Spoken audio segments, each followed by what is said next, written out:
Dear colleagues, dear friends, at the beginning of this year, Antonio, Carmelo, Francesco, Savas and I never imagined that we would be able to organize the fourth edition of this symposium. This event has a particular organization. We have 3 different conference rooms, one in Rome, one in Andria, and one in Athens, connected by video conference, while other colleagues will follow us online. The event is also supported by Jomi Group, Cristo Re Hospital, and Hellenic Healthcare Group and Hill Academy.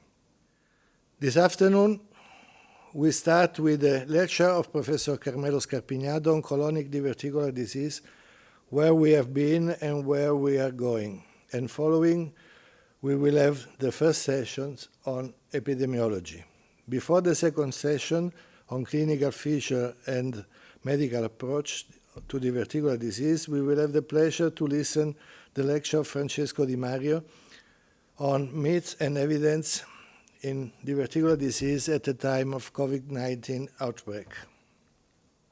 Tomorrow morning, we will start at 10 o'clock with a session of diagnosis and surgery, and Professor Papagoriadis will close the symposium.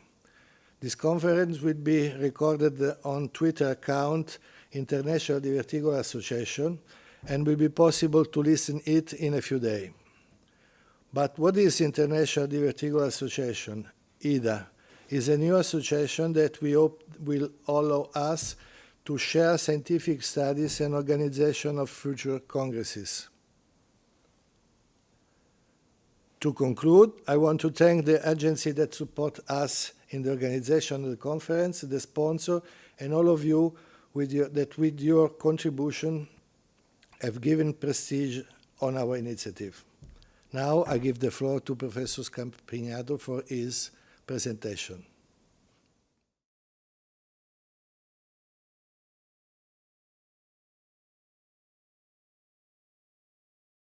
Ladies and gentlemen, dear colleagues, good afternoon. It's a great pleasure to be with you again. I have been asked to give a quick overview of the most recent advancements in the field of diverticular disease over the past decade and provide you with some insights into the future developments. Why are we here today? Because of the tireless efforts of the 3 musketeers of DICA, but also because diverticulosis represents the most common findings during colonoscopy, be it for colorectal cancer screening or for diagnostic purposes. Most patients with diverticulosis are asymptomatic, but a given proportion of them will develop symptoms and/or complications. Amongst them, the majority will present with a symptomatic but uncomplicated disease, often referred to as SUDD. Both the Italian Consensus Conference and the guidelines of the Italian Society for Colorectal Surgeons define it as a syndrome characterized by recurrent abdominal symptoms, overlapping IBS symptoms, attributed to diverticular, in the absence of macroscopic or evident alterations other than the presence of diverticular. This clinical entity, still denied by some authors, is a very common condition encountered in everyday clinical practice, especially in the elderly. The large symptom cluster of SUD does impair the quality of life of these patients, but fortunately, medical therapy can significantly improve it. That's why this often forgotten syndrome should be recognized and treated appropriately. Both diverticulosis and SUD can complicate other, with diverticular hemorrhage, which is often self-limiting, and diverticulitis that can be uncomplicated or complicated and often challenging to treat. Do we have reliable biomarkers of diverticular disease? Very few indeed. Walter Elisei will discuss this topic in detail. I would only recommend to forget erythrocyte sedimentation rate, which is a crude parameter, and rely on C-reactin protein, most useful in case of diverticulitis, and especially on fecal calprotectin, very sensitive marker to stage the disease and to monitor the therapeutic response. As you can see from this case control study, most patients with asymptomatic diverticulosis have low fecal calprotectin concentrations, which do increase in SUD and further increase during episodes of acute diverticulitis, with more than half exceeding 60 micrograms per gram. How can diverticular disease be classified? Antonio Tursi is a leader in the field and will provide you with a comprehensive description of the DICA system. Amongst the different imaging techniques, lower GI endoscopy is the one allowing a direct visualization of colonic mucosa and diverticula. I have had the pleasure and honor to be associated more than 6 years ago to the development and validation of the DICA system that Antonio will describe in details. I would only like to emphasize the close correlation between the DICA scores and clinical lab parameters. The higher the score, the higher the proportion of patients with abdominal pain and elevated CRP and fecal calprotectin. The DICA score is also correlated with vitamin D deficiency, which is associated with an increased risk of diverticulitis. The DICA score also displays a good, very good predictive value. Indeed, it is able to predict with confidence which patients will have an increased probability of getting surgery during acute diverticulitis, but it will also indicate which patients are more suitable to medical treatment, that is, those with DICA-2 score. What do we know about genetics of colonic diverticular disease? Very little, but much research is ongoing. AP and twin studies support genetic contributions to diverticular disease. Indeed, the data from the Swedish Twin Registry and population studies in Denmark clearly show increased odds of developing diverticular disease in siblings larger in monozygotic twins. Today, at least 35 loci have been associated with disease, but their influence on phenotypic measurements is still unknown. What progress we have had during the past decades in pathophysiology? Professor Bassotti will discuss this topic in a comprehensive manner, I'm sure. And this slide summarizes the evolution of thought during the past decade, from being merely considered a fiber-deficient condition. Diverticular disease is now considered a condition with underlying low-grade inflammation driven by bacteria-induced immune activation. The progress in current understanding of this multifaceted disease is mainly due to the advancement in molecular biology techniques to study gut microbiota. In patients with diverticular and SUD, fecal microbiota is depleted of microorganisms with potential anti-inflammatory properties or producers of short-chain fatty acids. In addition, in the colonic tract affected by diverticular compared to distant, unaffected sites, a decrease in the mucus-degrading bacteria Akkermansia has been constantly observed in several studies. Compared with controls, patients with diverticular, regardless of symptoms, had more than 70% increase in colonic macrophages. Interestingly enough, depletion of microbiota members with anti-inflammatory activity was associated with mucosal macrophage infiltration. The most widely and easily diagnosed form of dysbiosis is the so-called small intestinal bacterial overgrowth, whose presence is associated with malabsorption, diarrhea, and gas-related symptoms, included all in the symptom cluster of diverticular disease. And indeed, SIBO was found in almost all patients with SUD and can be eradicated with antibiotic treatment, but also present in more than half patients with acute uncomplicated diverticulitis, where it is associated, as expected, with delayed intestinal transit.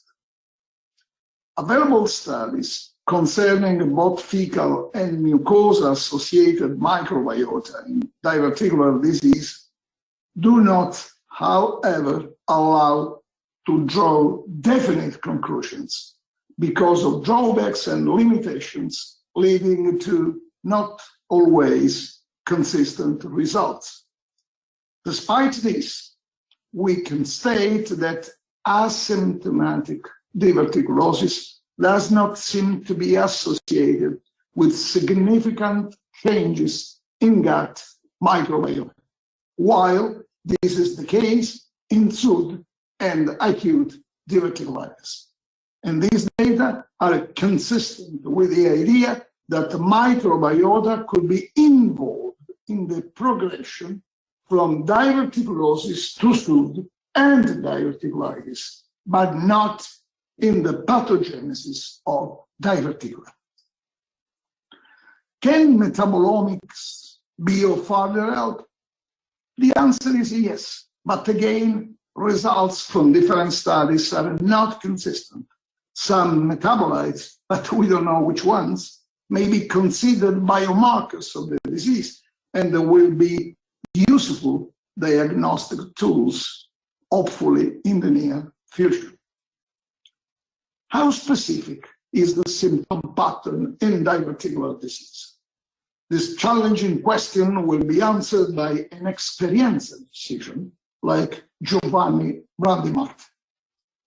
Due to the overlapping symptoms in everyday clinical practice, the homiletic question will be, is it diverticular disease or IBS? Some good Italian studies did contribute to dispel this doubt by showing that severity and duration of pain is higher and longer, respectively, in patients with diverticular disease compared to IBS. Also, pain is more often located in the right iliac fossa in patients with diverticular disease. Did the progress in understanding pathophysiology translate into a better treatment? I believe yes. Professor Kulis will discuss the different drugs employed in the pharmacological treatment, but allow me to give you some insights into the microbiota-directed therapies I have studied over the past decade. Amongst the different strategies available, the advent of poorly absorbed antibiotics has been a real advance. Several studies have provided a strong rationale for antibiotic use in diverticular disease, showing their ability to reduce gas production and fiber degradation. By eradicating SIBO, antibiotics will reduce gas production and increase simultaneously fecal mass, both effects leading to reduction of intraluminal pressure and, as a consequence, pain and gas-related symptoms. Rifaximin is the antibiotic of choice to treat SUD, since it displays the ability to eradicate SIBO in a dose-dependent fashion. But this antibiotic behaves in a manner which is different from systemic antimicrobials, displaying eubiotic properties. It does not alter the overall structure of the human colonic microbiota, but leads to variation in metabolic profiles associated with potential beneficial effects on the host by increasing the relative abundance of lactobacilli and bifidobacteria. In addition, a recent investigation has shown that rifaximin use in patients with inflammatory conditions is associated with an increase in Faecalibacterium prausnitzii, an endogenous probiotic endowed with anti-inflammatory properties. Besides these microbial mechanisms, rifaximin displays intrinsic anti-inflammatory properties, being able to reduce the release of inflammatory cytokine through an agonistic effect on the PXR receptors. We recently discovered that this antibiotic is able to modulate the inflammasome functions and signaling pathways, leading to impaired synthesis and release of endogenous inflammatory cytokines. Besides clinical trials and relative meta-analysis where the drug was found very cost-effective with an NNT of only 3, rifaximin efficacy was confirmed in the real world of general practice, where its cyclic administration was followed by a consistent and constant symptom relief. In addition to symptom relief, rifaximin cyclic treatment is also followed by a reduction of inflammatory indexes, thus confirming in patients the results of pharmacologic investigations. As a consequence, the Italian consensus and the guidelines both recommended with a high level of agreement its use in patients with SUD. And this recommendation was shared by several international guidelines. It is important to emphasize that rifaximin treatment should be cyclic, since the primary pathophysiology of diverticulosis remains, and SUD appears, like the underlying SIBO, to be a chronic relapsing disorder. Together with antibiotics, probiotic treatment has been attempted in SUD. There are 3 different meta-analyses on the topic, all showing that the efficacy of probiotic in SUD still remains poor for the many drawbacks and limitations of the studies. As a consequence, they cannot be recommended on an evidence-based manner. Acute diverticulitis, be it complicated or not, can occur in the natural history of diverticular disease due to inflammation and/or infection of diverticula. How should we manage it? On outpatients or inpatients basis, with drugs or surgery? As Sebastiano Biondo will show you, the approach is dependent on the clinical presentation. In patients with acute uncomplicated diverticulitis, outpatients treatment is feasible, being not only effective and safe, but also very much less expensive. Antimicrobial treatment of acute diverticulitis has been, until very recently, the cornerstone of therapy. Being infection almost always polymicrobial, combination regimens are often adopted. These are the most widely used combinations, but remember, no study has shown the superiority of a given regimen over another. What recent studies have challenged is the routine use of antimicrobials in patients with acute uncomplicated diverticulitis. This was the first randomized study shedding doubt on this long-lasting practice, showing that clinical outcomes in patients with or without antibiotic treatment are almost all the same. We have now 6 meta-analyses confirming this original finding, and guidelines finally started to suggest that antimicrobial therapy must be given on a case-to-case basis. We should therefore make to our colleagues, gastroenterologists and GI surgeons, a plea for a less aggressive approach based on justifications indicated in this table. Each rule is always exception that confirm the rule anyway.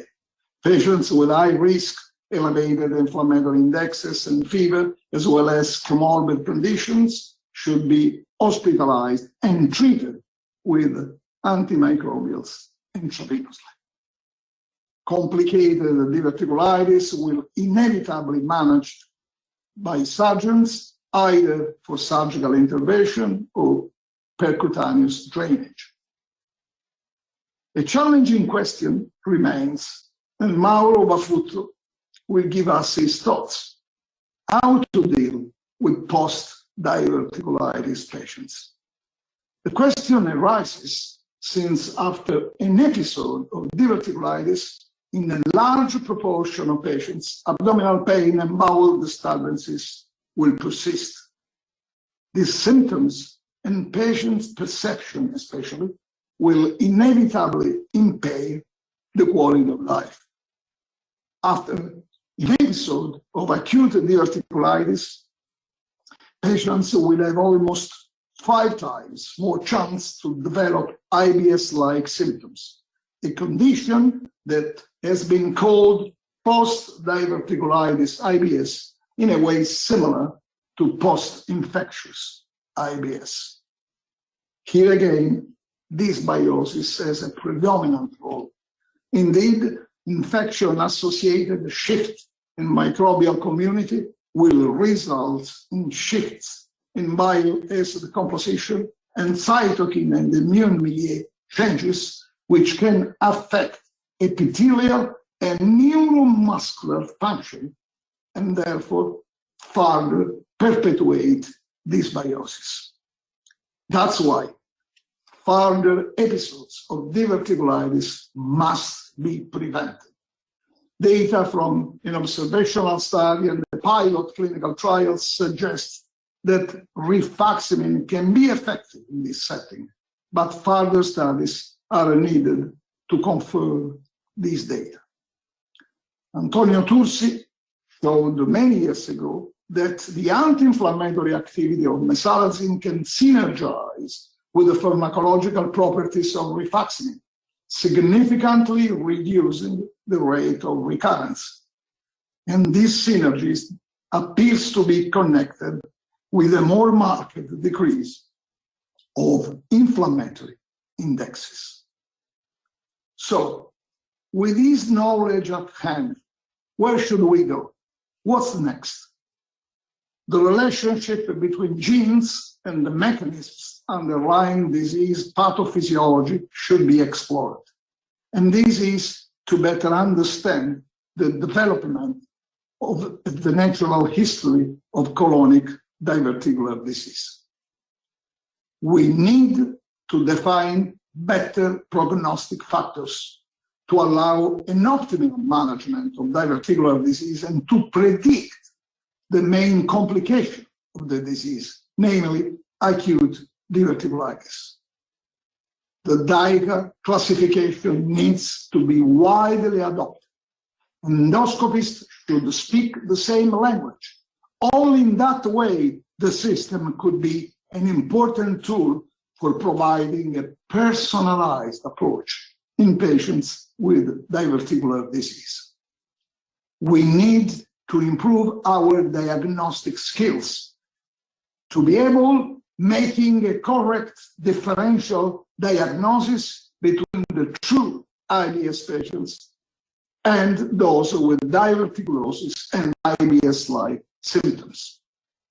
A more precise characterization of fecal and mucosa-associated microbiota, as well as fecal and urinary metabolome, will likely provide additional tools for differential diagnosis. But the many confounding factors need to be taken into account. Finally, microbiota-directed therapies represent a real advance in the management of the disease, but the role of poorly absorbed antibiotics, prebiotics, and probiotics needs to be further studied by selecting the best regimen, that is, the drug dose and the treatment duration. Before ending this presentation, let me remind you a thoughtful statement of George Bernard Shaw. Progress is impossible without change, and those who cannot change their minds cannot change anything. I am sure the top-flight experts attending this symposium will pave the way for a bright future. Thank you very much for your kind attention. Good afternoon, everybody. It's such an honor for me being here. My name is Francesca Picconi. First of all, I would like to thank Giovanni Brandimarte for involving me in such an international and important symposium. So it's my pleasure to introduce you the chairs of the first session that will talk about epidemiology.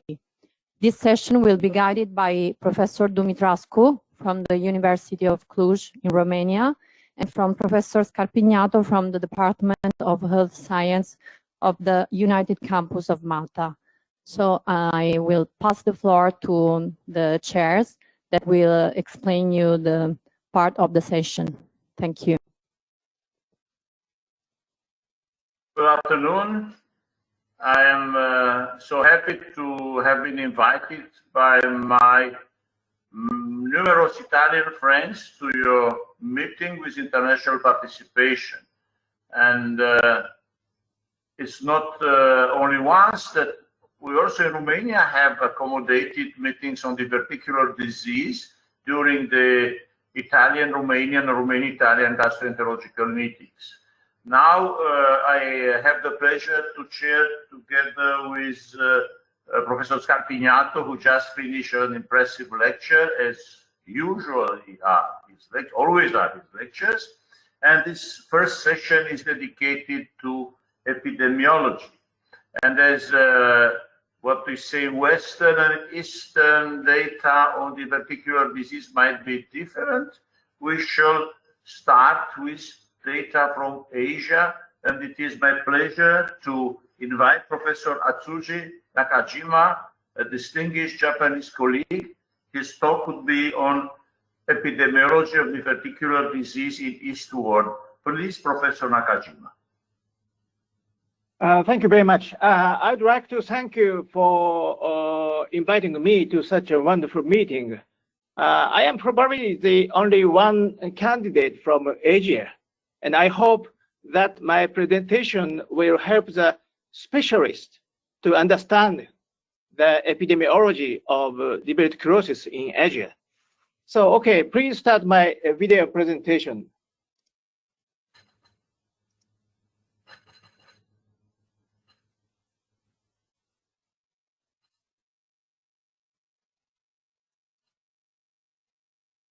Thank you, Chairman. Thank you, organizing committee, for inviting me such a wonderful meeting. My talk is about the epidemiology of diverticular disease in East world. colonoscopy-based study in Japan showed the incidence of DD in 10 years after 1990 and 10 years after 2001 were respectively 30% and 24%. The latter was much higher than the former groups and the both genders, suggesting that the increasing rate of the development of DD in Japan. Considering the anatomical location of colorectal diverticular, left-sided one have markedly increased age, but not significantly changed with times in Japan. Age, male gender, smoking, severe weight increase in adulthood, serum hemoglobin A1C, drinking, and serum triglyceride showed significant positive association with diverticulosis in Japan.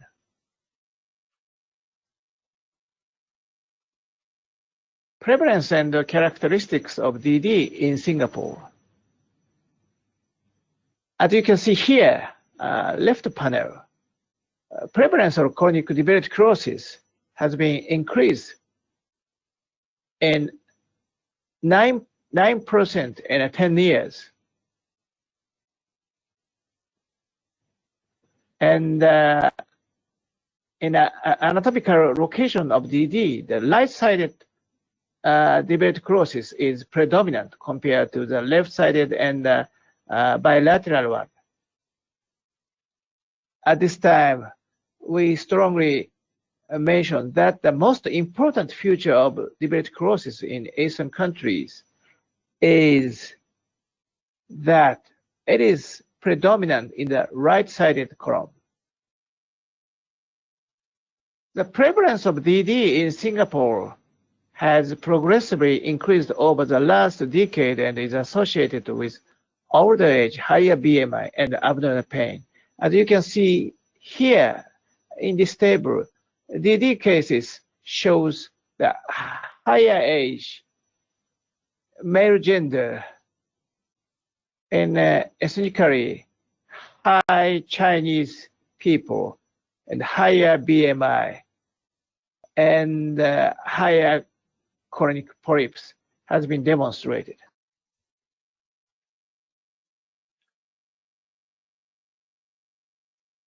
Chinese study demonstrating that there was a greater population of diverticulosis regardless of the distribution in patient aged 60 than in younger age groups. Multivariate analysis showed older age and male sex were independent risk factor for diverticulosis.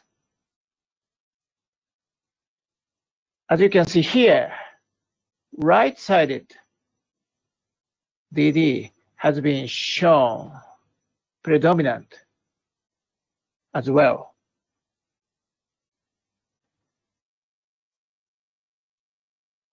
Chinese colonoscopy study demonstrate multiple logistic regression analysis implicated increasing age, red meat intake, rheumatologic disease was significantly associated with diverticulosis in men. As you can see here, size of circle indicate the odds ratio, and the orange color indicate a patient with diverticular disease, and the blue means a patient without diverticular disease. As you can see here, red meat intake is associated with higher risk for the diverticular disease. In a woman, age, BMI, smoking, rheumatologic disease, and anti-hypertension medication has been demonstrating for the risk factor.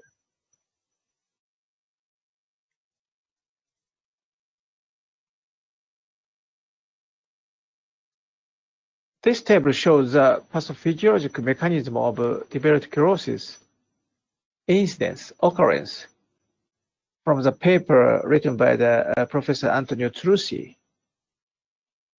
In this table, Bucket et al. Demonstrate low residual diet, low fiber contribute to the development of DD. However, Perry et al. Propose increased fiber consumption increase the risk of diverticulosis. In addition, the frequent bowel movement were positively associated with diverticulosis.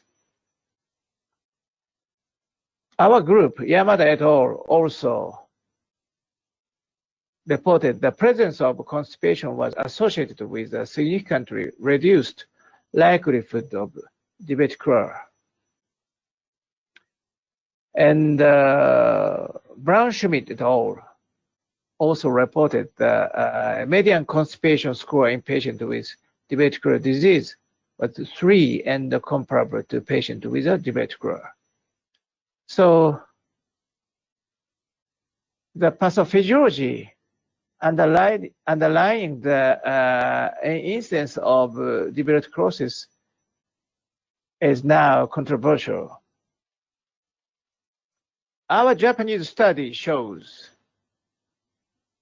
after adjusting for age and sex, the presence of constipation was associated with significantly reduced likelihood of diverticular.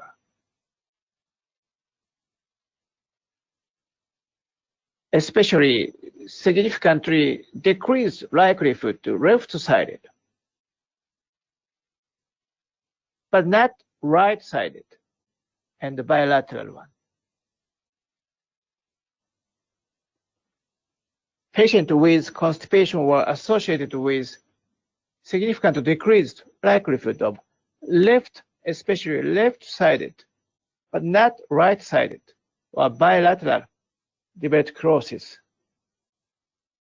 suggesting the mechanism underlying the onset of DD may be different in anatomical location. Singapore study also demonstrated constipation was significantly less likely to have DD. As you can see here, constipation symptom shows the odds ratio of 0.566, which is significant.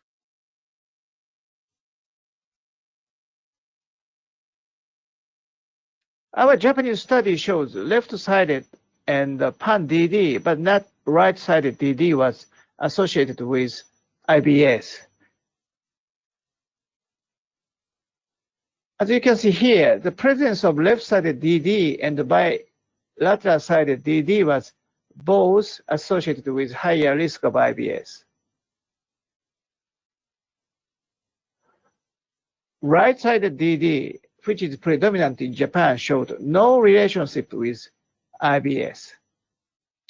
Left-sided DD was associated with diarrhea predominant IBS and subtype IBS. Singapore study also showed colonoscopies performed for the indication of abdominal pain were significantly more likely to have DD, whereas the indication of diarrhea was not associated with DD. You can see here distribution of symptoms among symptomatic diverticulosis shows the abdominal pain is predominant. So this is a summary distribution of DD in comparison to Western population. And as you know, in the Japanese study demonstrated right-sided DD is about 53% in comparison to the 60 to 80% in the Western countries. among Asian countries. In Japan, 53% for right-sided, and Korean, 84% for right-sided, and the Chinese, 74% for right-sided. Next topic is chronic diverticulitis in Asian.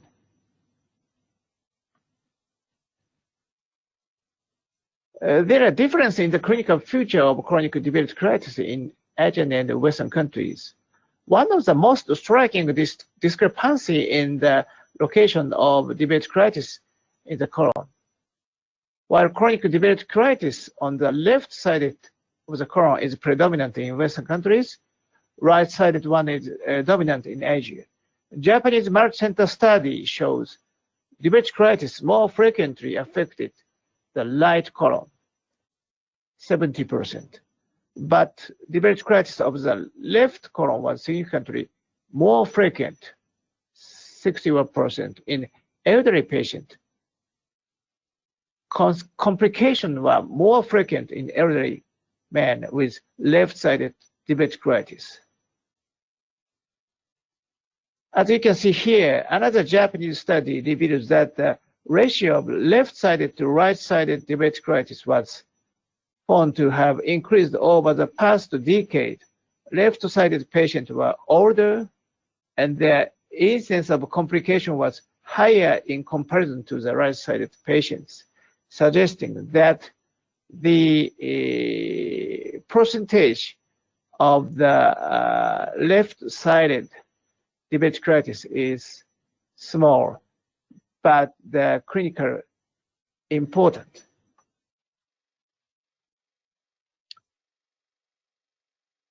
Diverticular bleeding in Asian countries. A report from Japan on diverticular bleeding showed that the accumulative incidence of bleeding from diverticulosis was approximately 2% in 5 years and 10% in 10 years, and the overall incidence was 0.46 per 1,000 patient years. At an age of more than 70 years old and both-sided diverticulosis increase the risk of bleeding. Another report in Japan also showed that incidence of diverticular bleeding was 1.5%, mean age about 70 years old, with higher incidence in men. The bleeding was predominantly of both-sided type. It is estimated using a national database in Japan that in-hospital mortality rate in a patient with diverticular bleeding was 0.7%. In summary, DD is increasing in Asian countries, including Japan, Singapore, and China, and is predominantly present on the right side of the colon in Asian countries. The increase may be associated with adoption of Western lifestyle and the incidence of left-sided diverticulosis has markedly increased with age. Although the prevalence of diverticulitis is unknown in Asia, diverticulitis is more common on the right side, but left-sided diverticulitis increases with age, and the complication and the mortality are high on the left-sided. Diverticular bleeding is increasing in Asia and occur bilaterally. Limited data suggests constipation does not contribute to the development of diverticulosis in Asia. Unfortunately, SUD has not yet been investigated in Asia, but diverticulosis with IBS symptoms are more common on the left-sided than the right-sided one in Asian populations. Thank you for your attention. Thank you indeed, Professor Akajima. Very interesting lecture.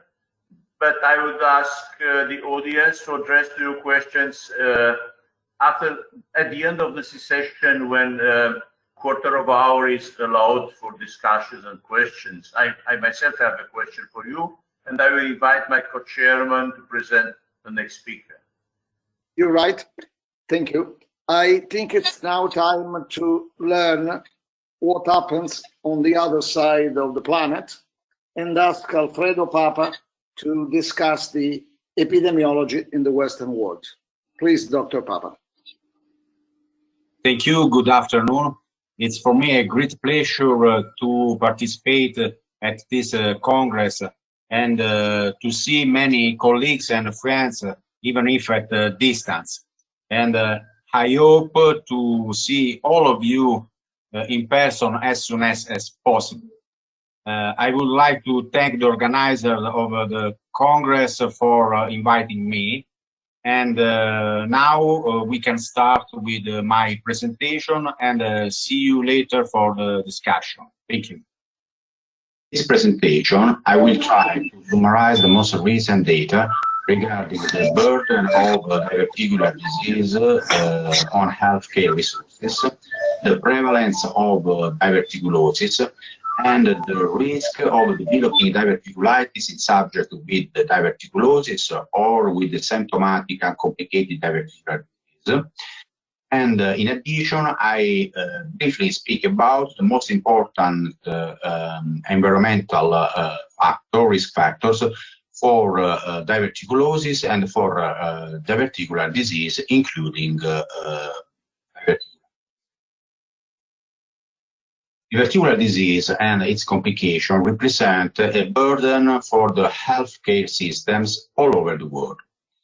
In this slide were reported data obtained from ambulatory surveys in 2010 in the United States, in which diverticular disease is the 8th most frequent outpatient gastrointestinal diagnosis, with more than 2.7 million of clinic visits.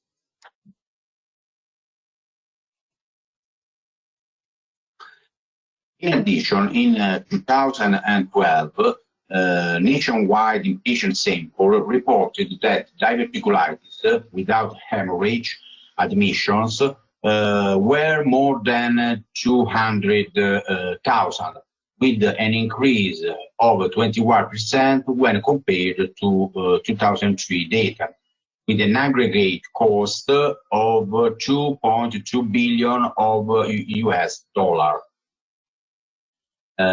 In addition, diverticular hemorrhage included in gastrointestinal hemorrhage diagnosis has an adjunctive burden of the admissions and cost.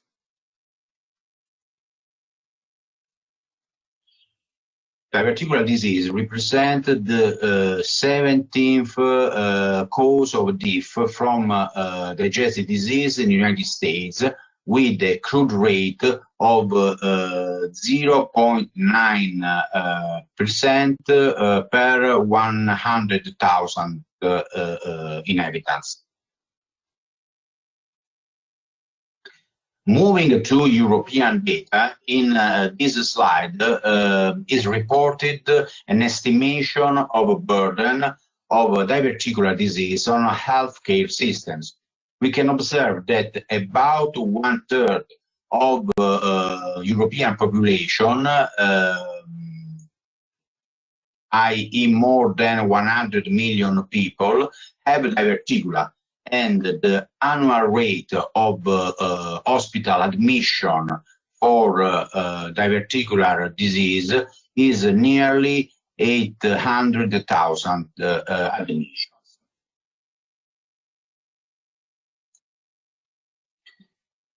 In this slide, we can see data obtained from the Scottish morbidity records that confirms that diverticular disease is an increasing burden on health service resources. We can observe that the increase in admission for diverticular disease from 2000 to 2010 is higher than the admission rate for all digestive disease and also for all kind of hospital admissions in the same period of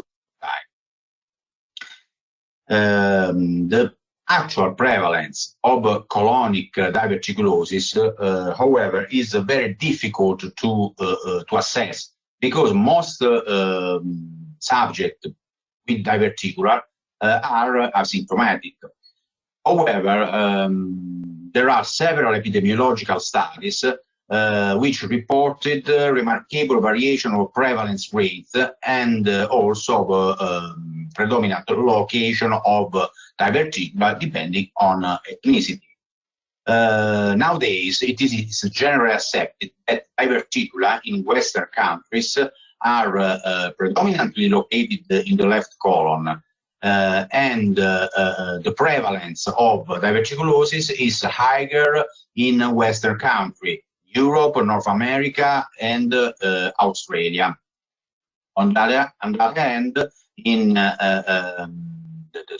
with a prevalence rate ranging from 18 to 42%, and lower, for example, in Africa and Middle East, reflecting difference in dietary habits and lifestyle, but overall differences in genetic background. With regard to the prevalence of diverticulitis in patients with diverticulosis, we can observe in this study that it is not as high as it was believed in the past. This retrospective study, using administrative and clinical data from Veterans Affairs Greater Los Angeles healthcare system, we can observe that overall 2,222 patients with baseline diverticulosis during a 11 years follow-up period developed an incidence of diverticulitis per 1,000 patient years about 6 per 1,000 patient year, and each additional decade of age at the time of diagnosis reduced the risk of diverticulitis by 24%. In conclusion, younger patients have a higher risk of diverticulitis. In this recently published study by Tursi and colleagues, were included 165 patients with symptomatic and complicated diverticular disease. And during a 13-year follow-up period of time, about 80% of the patients developed diverticulitis. In this cartoon is shown an overview including the most relevant risk factors for diverticulosis and for diverticulitis and its complications.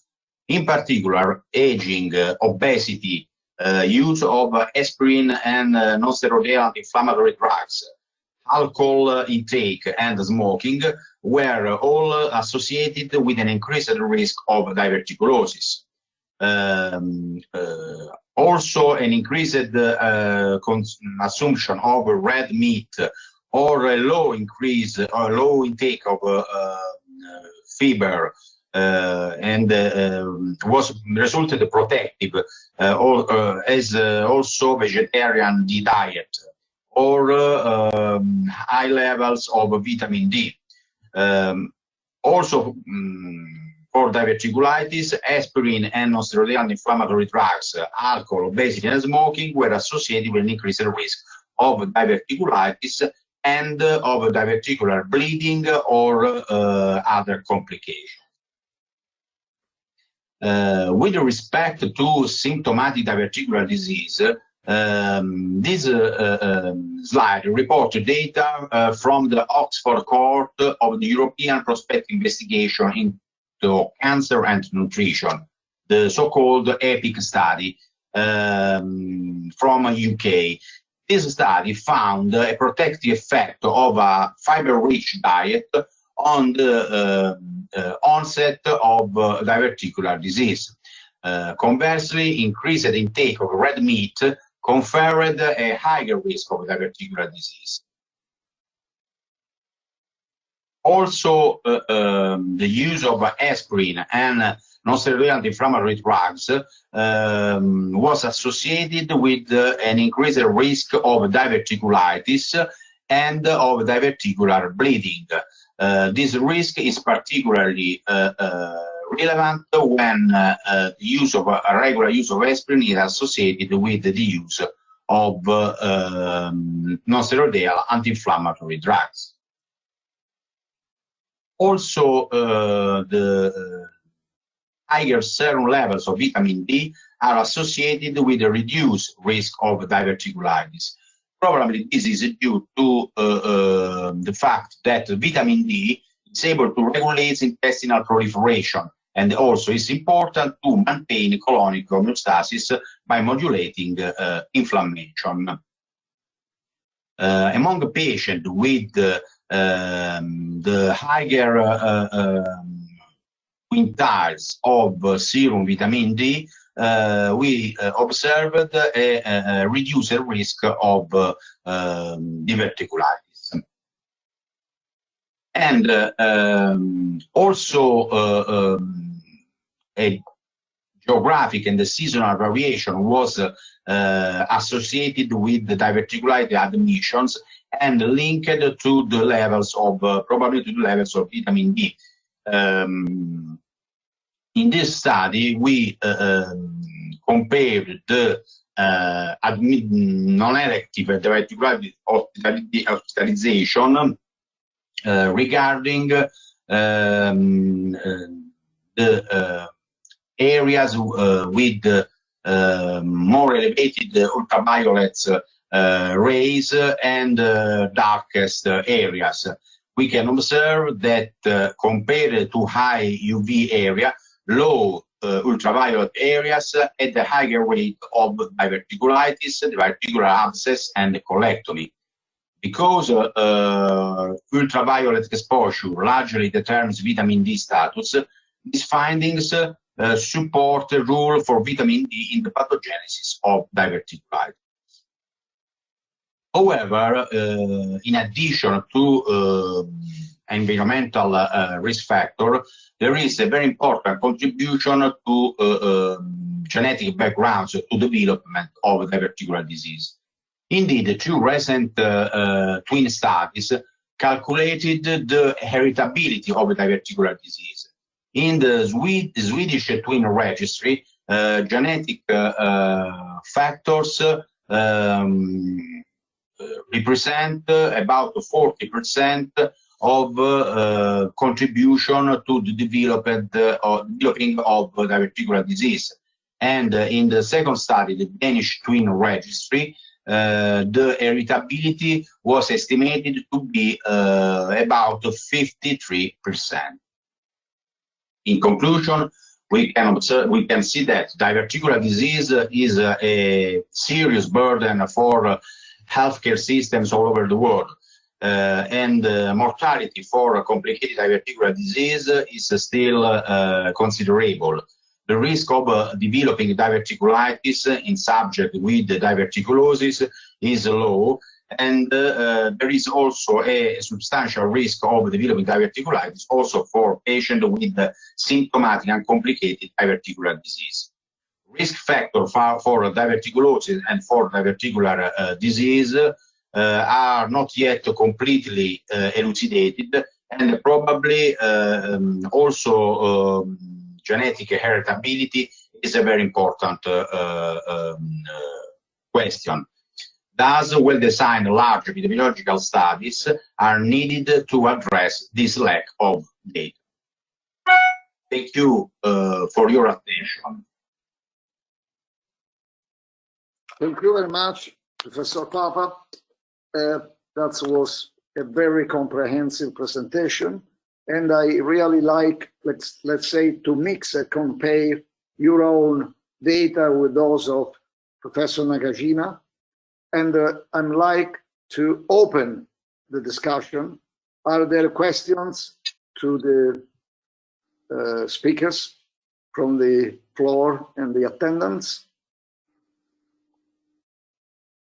Let's see whether there is one in the chat. Otherwise, let me start with, let's say, a challenging question, I guess, to Professor Nakajima. I mean, you published and stated in your presentation that conversely from patients who have left side diverticular, those with right side diverticular are not associated with IBS-like symptoms. Do you have any, let's say, pathophysiology explanation for that? And second, those with a right-sided diverticular, which kind of bowel habit changes do they have? More diarrhea or more constipation? Please. Thank you very much. So the actually, I don't know the mechanism underlying the difference of the complication with IBS and bowel habit, but it's just an observational study. So that's it. So right now we don't have an answer. Thank you. Do you think there could be a genetic background between Asians and Caucasians? Yes. So you know, especially right-sided DD is congenital, I think. So many Asian doctors believe that it's a congenital, but the left-sided, it's a lifestyle disease. Right. Yeah. Thank you. And those congenital patients with congenital diverticular, do they have early symptoms? I would say symptoms during, for instance, childhood or when they are young? Yeah, it's a good question, but there is no data about the young with childhood without a very rare case. So because the colonoscopy has not been done for the younger people. Thank you. I see a question from Rome. A colleague from Rome is asking whether you detect fecal calprotectin in symptomatic right side diverticulosis or right side diverticular with symptoms, that is SUD.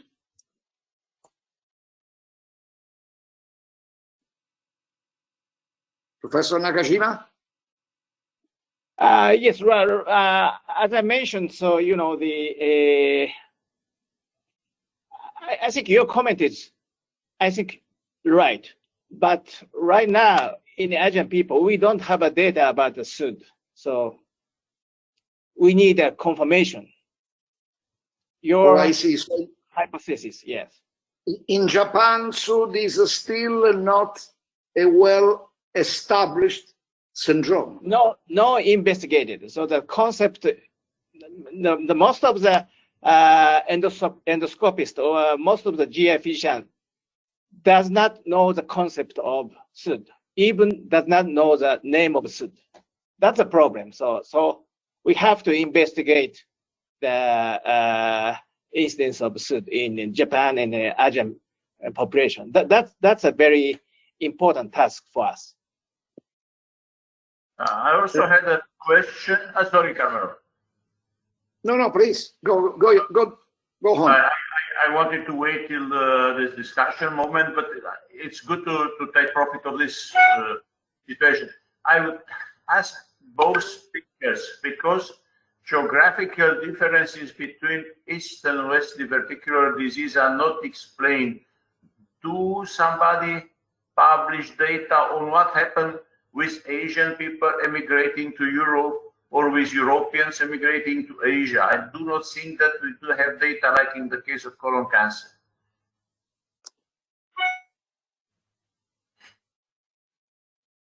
Well, I really read a paper about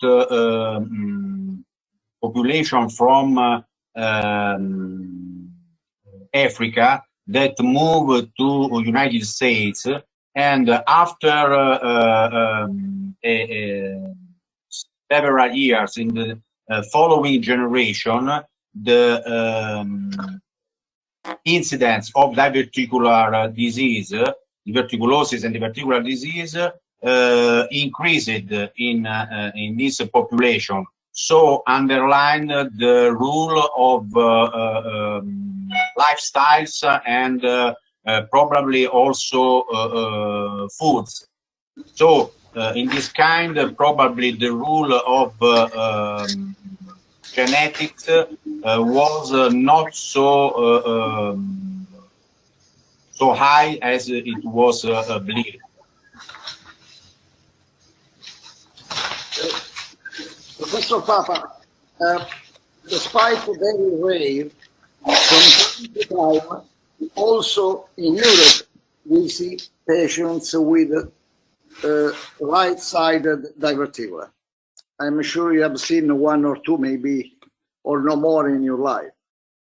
Do you have, what is your, let's say, clinical feeling? You feel they are different? My question arises because a colleague from Rome is asking whether there is also an anatomical, let's say, cause of the different diverticula, because as you know, the right colon is more thin compared to the left colon. What do you think about? Yes, I am also an endoscopist, and I really, in my experience, usually we observe diverticular in the right colon, isolated diverticular in right colon in very low percentage of patients. Usually, we observe diverticular in the entire colon.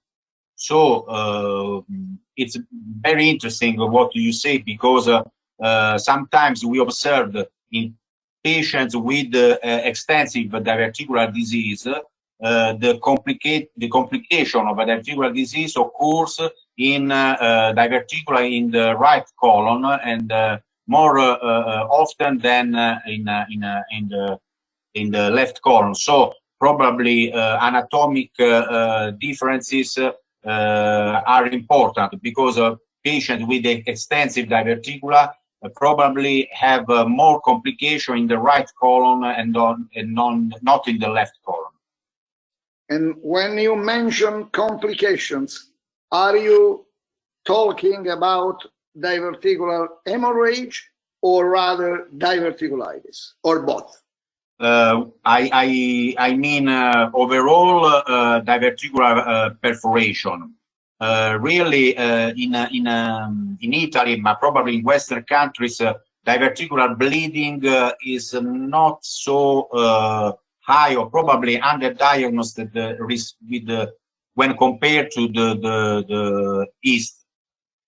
This is my impression. Other question? I don't see other question. I think, Dan, you can go ahead with the next speaker. Yes, indeed. After seeing the magnitude of diverticular disease, it's important to know more about its pathophysiology, and I have the pleasure to invite our overchair, Professoressa Francesca Picconi, to talk about pathophysiology of diverticular disease. Please.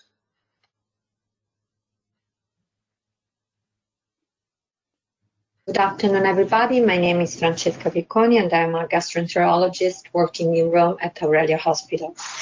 I really would like to thank Dr. Gabriel Bassotti for preparing this very interesting presentation on pathophysiology of colonic diverticular disease that I'm going to show you.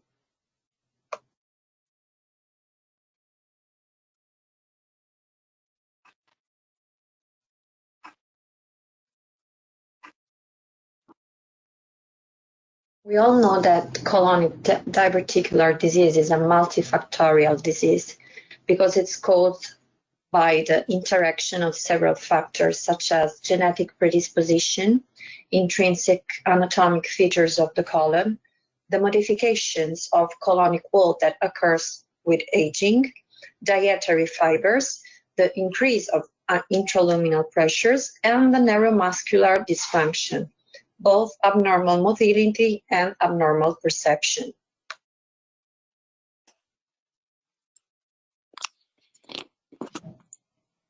Rectosigmoid motility have been widely studied in the past years. Catheters and electrodes were positioned in the colon blindly or with the help of rigid rectoscope. But we have to consider that the actual positioning of catheters was in the rectum and rectosigmoid junction, so that the diverticular area might have been missed in the studies. Anyway, most of studies showed an increased both motor and myoelectric response basally and after food in patients with colonic diverticular disease compared to healthy controls. And similar findings have been also described in right-sided colonic diverticular disease. However, other studies didn't find any significant differences in rectosigmoid motility between controls and colonic diverticular disease patients. And discrepancies were also found concerning the surgical correction of motor abnormalities.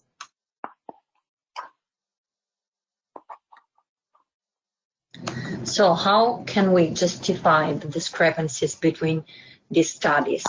First of all, because of the use of suboptimal techniques. For example, the recording made with cutaneous electromyography, the use of different methods, the poor positioning that I previously mentioned, so the fact that the catheters were positioned in areas that could miss the diverticular part, the presence of few recording points, and the brevity of recording periods that can last between 30 minutes and a few hours.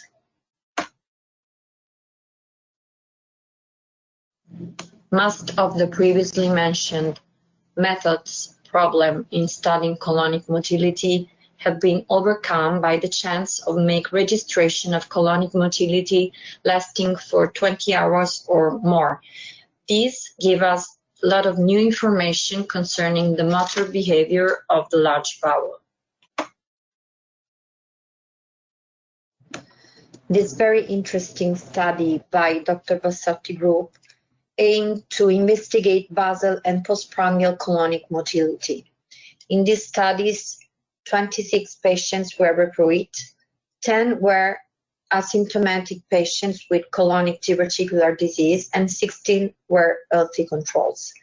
A 24-hour colonic motility recording was performed, and results showed that compared to controls, patients with colonic diverticular disease displayed an increased motor activity in the affected segments, and there was also an increase of mass movements.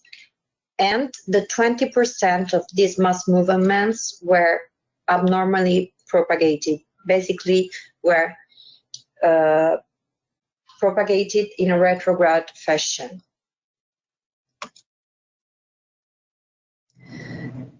This other study from Dr. Bassotti group wanted to relate the alterations in colonic motility to pain complained by patients with colonic diverticulosis. So 32 patients were enrolled, 12 of whom presented symptomatic uncomplicated colonic diverticular disease, and 20 were healthy controls. A 24-hour colonic motility recording was performed, and in both groups, the 2 or 3 cycles minute represented more than 80% of contractile patterns. But patients with colonic diverticular disease, especially in the sigmoid, compared to controls, they showed an increase of the duration of regular contractile patterns, 31% versus 6% of the overall contractile activity. And more than 30% of patients, but no one of controls, had abdominal pain similar to that occurring at home while occurring a regular contractile pattern. This study by Clements about visual sensitivity in colonic diverticular disease, a total of 30 patients were enrolled. 10 were asymptomatic patients, 11 were symptomatic uncomplicated patients, and 9 were controls. Using a dual barostat device, sensation was scored and compliance curves obtained using stepwise intermittent isobaric distensions before and after a liquid meal. In the rectum, the symptomatic group had increased perception scores compared with the control group and the asymptomatic group as well.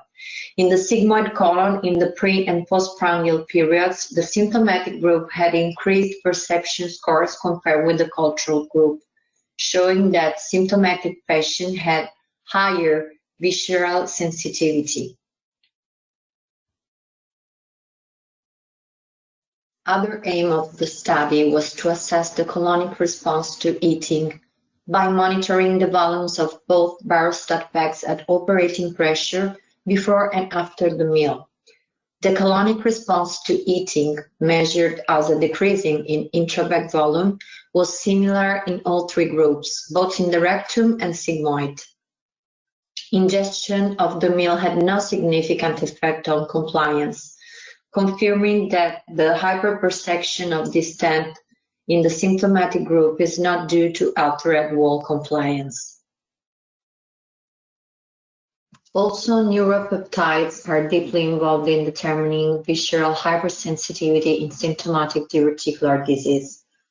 In this study, patients with asymptomatic and symptomatic diverticular disease underwent a flexible sigmoidoscopy and biopsy, followed by visceral sensitivity testing with barostat-mediated rectal distension.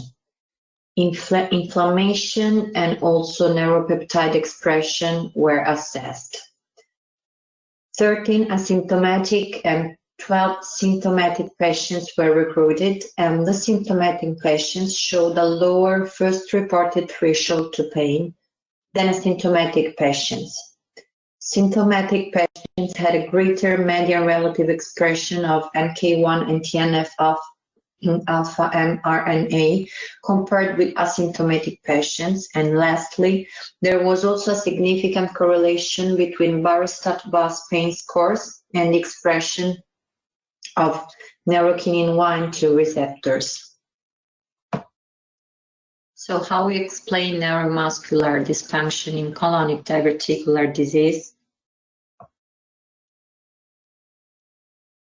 A lot of studies have been investigating neurotransmitters abnormalities in colonic diverticular disease. The neurotransmitters involved are nitric oxide and non-adrenergic and non-cholinergic receptors.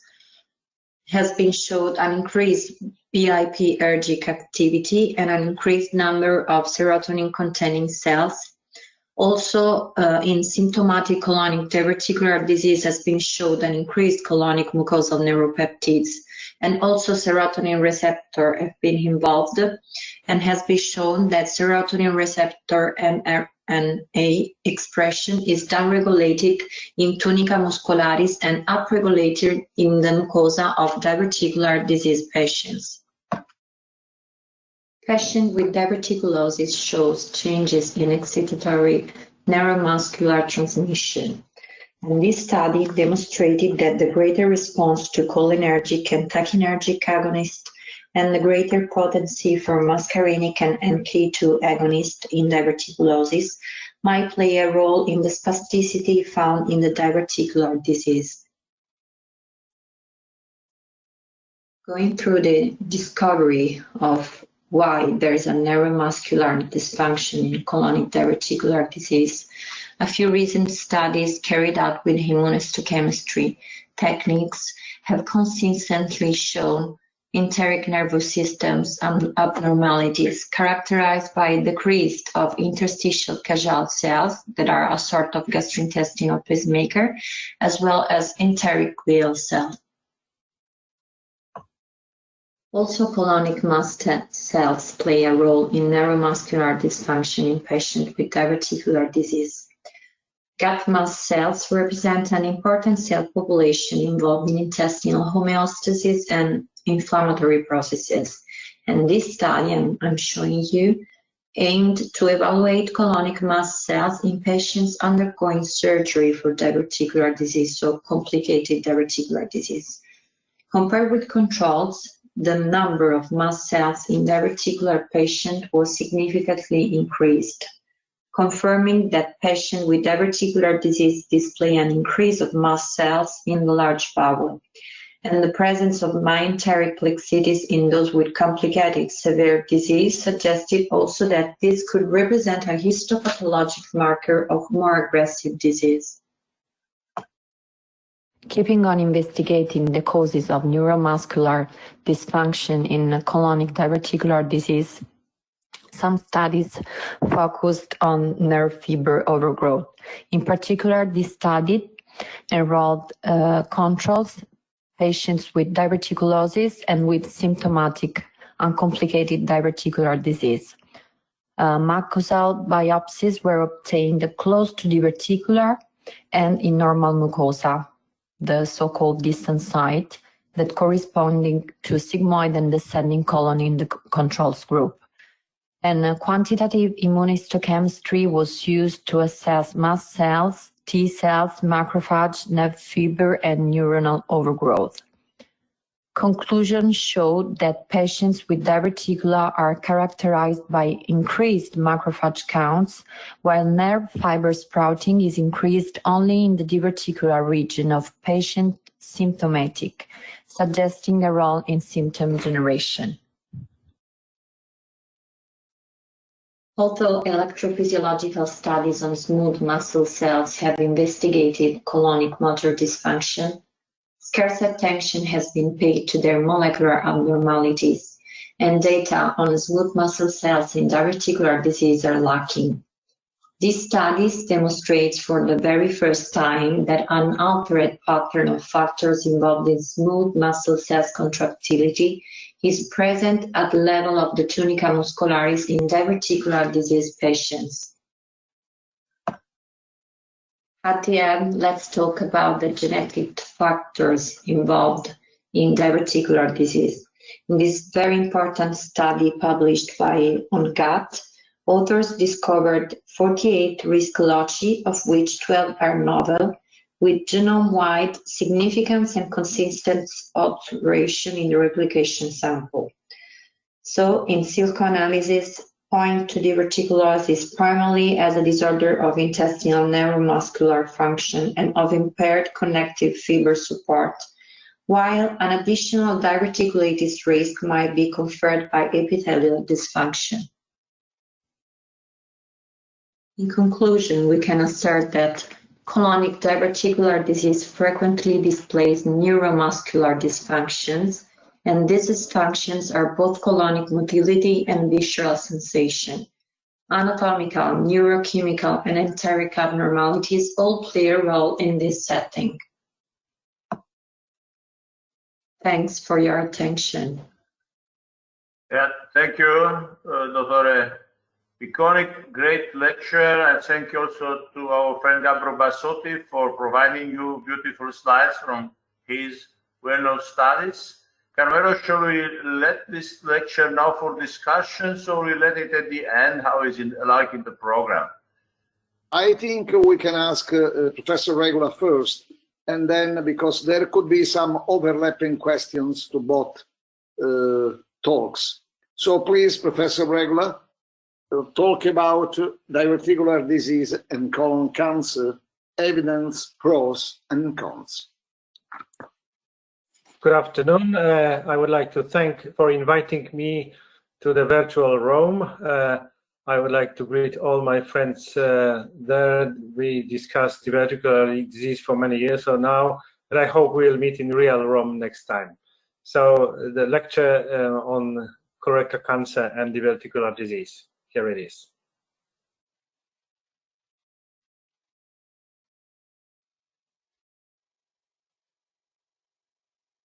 Good morning. My topic today is diverticular disease and colon cancer, evidence, pro and con. Let me start with the statement that diverticular disease is associated with colorectal cancer, but only within 1 to 1.5 years of diagnosis of diverticular disease. And this statement is based on a large 3 studies, one from Sweden, one from Taiwan, and one from Denmark. I would like to present you these studies as a proof of this statement. The first one by Granlund, it was a nationwide case control study from the period of 1992 to 2006. There were 31,000 colorectal cancer cases from cancer registries and controls matched by gender and age. The rate between cases and controls was 1 to 2. Swedish inpatient register was searched for preceding hospitalization for diverticular disease in both groups. Association was present only up to 11 months, as you can see here. In the period of 0 to 6 months, 7 to 12 months, and 13 to 18 months, and it was statistically significant.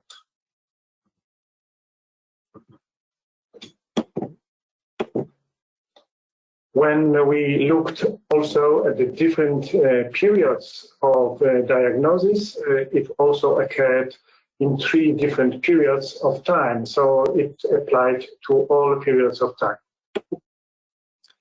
Overall, as a summary of this study, the cancer-specific survival and overall survival was not different between those 2 groups with diverticular disease and no diverticular disease. The second study was performed in Taiwan. It was again a very huge study, nationwide population-based study in the period of 2000 to 2009. There were 45,000 patients with diagnosis of inpatient diverticular disease, and there were 182,000 people matched by age, sex, year of hospitalization that served as a control with no diagnosis of diverticular disease. So the rate between patients with diverticular disease and controls was 1 to 4. And colorectal cancer diagnosis was searched for a period preceding the study. The baseline data between the group, the study cohort, and the baseline data for the study group and for the comparison group showed that there were some differences between the groups in the comorbidity rates, but they were then adjusted for in the next analysis. So when we looked at the graphs and the risk of cumulative incidence of colorectal cancer between the groups, you can see that overall, in the period of the study, the risk was 4 or 5 times higher for those people who had a diverticular disease as compared to comparison group. So it was for the whole study period, including the first year of observation. However, when we looked at this graph in more detail, and we have cut off the period of 1 year from the time of the diagnosis, and then we looked again the authors looked again for the graph, it showed that there was no difference in the risk of colorectal cancer between the diverticular disease group and comparison group. And also it can be seen in the table. As you can see, the adjusted hazard ratio was close to 1, with the 95 confidence interval crossing 1, meaning that there is, when you exclude first year of observation for both matched controls and the study group, the risk was not increased at all after first year of observation. And there was also no difference after excluding first year of observation during the follow-up. So during the 1, 2, 3, 4, and 5 years after diagnosis of diverticular disease, and the adjusted hazard ratios were close to 1 in all these study periods. The third study was done in Denmark. Again, a very huge study, nationwide population-based study, performed in the period of 1995 to 2012. There were 40,000 patients with the diagnosis of inpatient diverticular disease, and 10 times more, that is 400,000 matched people by age, sex, that served as a control with no diagnosis of diverticular disease. So the rate between patients and controls was 1 to 10. And the study was really huge. The colorectal cancer was then searched for the long period of observation, and the results are presented as such a graph, as you can see here. The red line, the red vertical line, shows the moment of diagnosis of diverticular disease. And the square boxes show the mean time from the diverticulosis diagnosis time to the first colon cancer diagnosis. So as you can see, majority of patients were diagnosed with the cancer after the diagnosis of the diverticular disease within plus minus 500 days, which is more or less 1.5 years. So in fact, this study again confirms the 2 previous studies that I presented here before. So we can summarize these 3 really huge population-based studies show in fact the same thing, that overall the risk of colorectal cancer is increased in patients with diverticular disease, but only within the first year after diagnosis of diverticular disease. Later on, there is no risk. So if we analyze this connection between these 2 diseases, we should always exclude the first year of diagnosis. Now, I want to show you the recent studies related to cancers that are diagnosed within this 1 year after diagnosis of diverticular disease. This is the study from Norway, quite recent, showing the analysis of patients with 7,500 patients with diverticular disease. They were observed, they were followed up for 1 year, and they were looked for the verification of this diverticular disease or acute diverticulitis using CT. On the left side, you can see the estimate of the CT verified acute uncomplicated diverticulitis, which there were 3,500 people. And on the right side, there is an estimate of CT verified acute complicated diverticulitis cases, 1,200. Among those people, the colorectal cancer was diagnosed within 1 year of observation after the acute uncomplicated or complicated diverticulitis. Then, after review of medical records and some exclusions, as you can see, the within 1 year of observation, CT verified acute diverticulitis cancer was observed in 80 people. And here on the bottom of this graph, you can see that the risk of colorectal cancer within the first year after CT verified acute uncomplicated diverticulitis was 1.2%.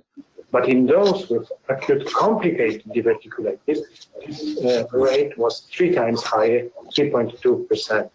So it shows that this risk or the occurrence of cancer within 1 year of observation this risk is much higher for those patients who had acute complicated diverticulitis as compared to the acute uncomplicated diverticulitis. This graph shows similar thing from this study. This is morbidity rate for cancer within 1 year of uncomplicated versus complicated diverticulitis. And overall, as you can see, the risk on the red color is about 16 times higher as compared to those who had uncomplicated diverticulitis, which were 3 times higher as compared to in the standardized morbidity ratio. Also, it shows the relation to the ages of patients. This first year of observation after acute diverticulitis is important to be confirmed by CT overall, but also by CT colonography. This is the study, interesting Italian study, published this year in Japan Journal of Radiology, when they were looking for ways of differentiating sigmoid cancer from chronic diverticular disease. And they have found, the authors have found some patterns or findings in the CT that are listed here. They name them shouldering phenomenon, striated growth pattern, and completely distorted mucosal pattern, which are suggestive of colorectal cancer and not diverticular disease. So this is a way of differentiating two diseases in this period of 1 year after acute attack. And the last issue, this is the meta-analysis, also published a year ago, on 30 studies with 30,000 patients, showing the relation to the mean age of participants. So as you can see, these dots represent risk of colorectal cancer, which is present after diverticulitis. And as you can see, the authors have shown the relation to the age, because the risk of cancer is increasing as a normal population with age, but also in this subgroup of patients with diverticulitis. So when you analyze the risk of cancer with patients, in patients with diverticulitis, the age of these patients should also be taken into account.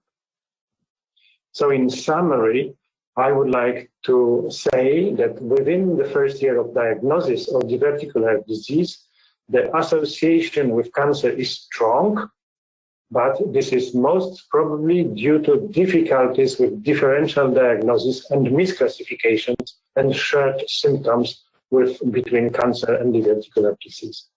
Diverticular disease does not increase the risk of colon cancer after the first year of diagnosis of diverticular disease. Diverticular inflammation is not, therefore, a causative risk for colon cancer, but it's important that the cancer should be always taken into account, requiring early colonoscopy to exclude cancer in all patients with diverticulitis, especially during first year, as it was said before. So the techniques that are used for diagnosis of differentiation between cancer and diverticular disease should, of course, be colonoscopy, and it should be done sometime after diverticulitis attack. and also the increasing the role of modern CT techniques. The CT is better and better now, so this can be used to differentiate these doses. However, colonoscopy should be regarded as the gold standard. Thank you very much for your time. Thank you to you, Professor Regula. Very clear presentation with thoughtful comments. Both talks are now open to discussion, and I see already 3 similar questions to Dr. Picconi concerning the modal alterations in diverticular disease. All the 3 colleagues from Rome and South Italy, Andrea, they asked exactly the same question. That is, are the modal alterations similar or different in patients merely having diverticulosis and in those having SUD? Yeah, I'm here. Both groups, both symptomatic and asymptomatic patients, have been shown to have motility alterations because there have been demonstrated a greater response to acetylcholine and muscarinic agonist receptor. But the symptomatic group has this motility alteration amplified because of the downregulation of serotonin receptors shown in the tunica muscularis. Okay, just in this respect, it is now clear that IBS and SUD have overlapping pathophysiology and overlapping symptoms, and both share a mild or, let's say, low-grade inflammation.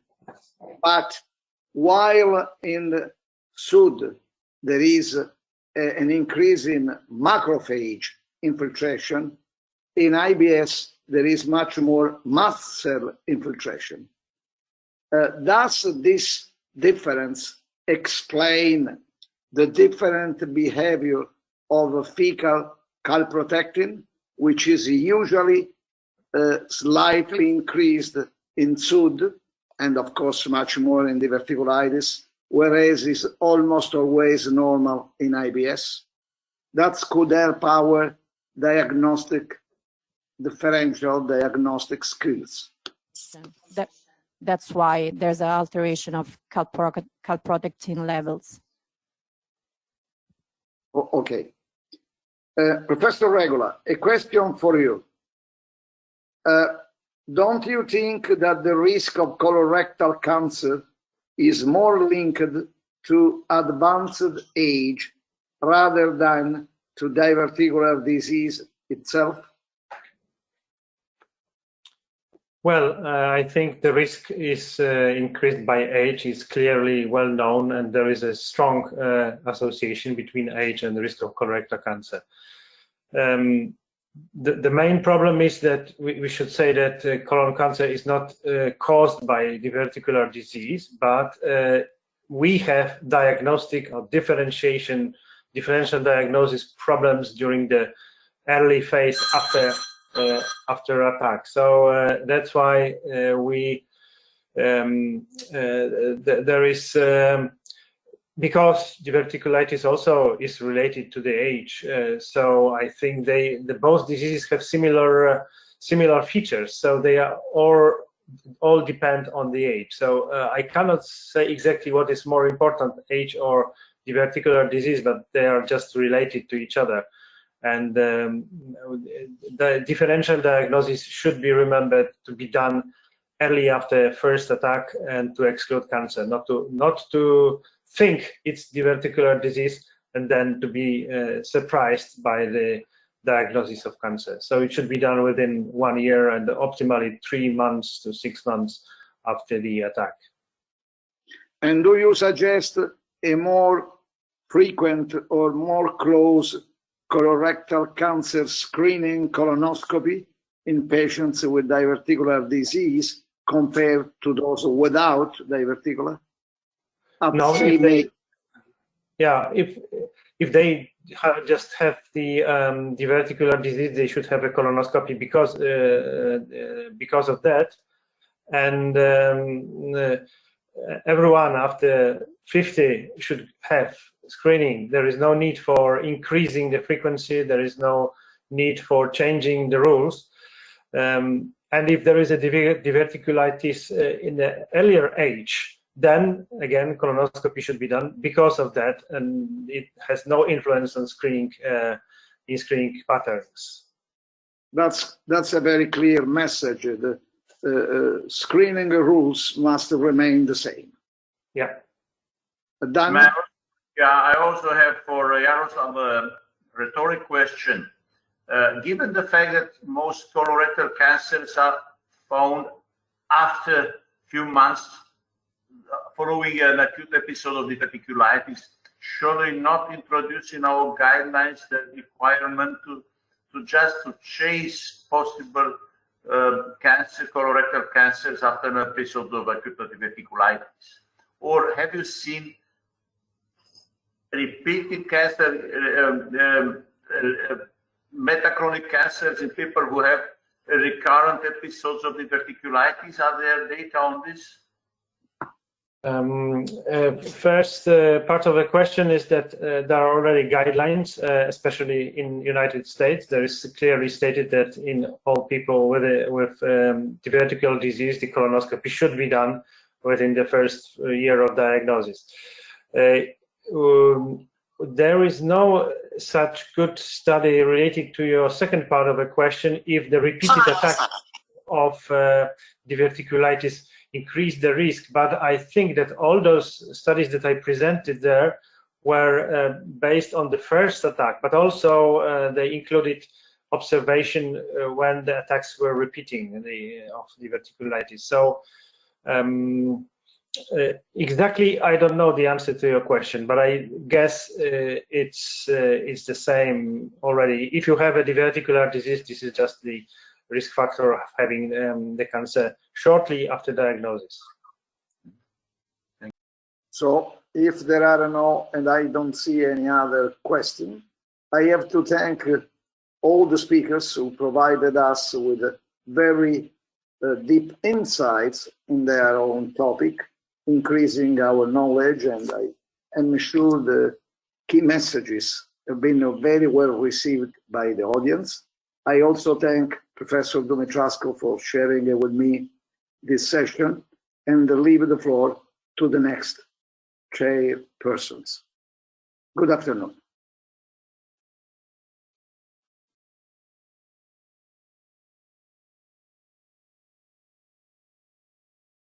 Good afternoon again. We're waiting for my co-chair, Dr. Antonio Turzi.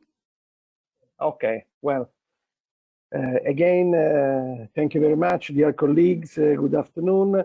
It's a great pleasure for me to stay here, to see a lot of friends, and to listening which are the new idea and the new news about diverticular disease, also involving several experts, and several experts are involving in the next session.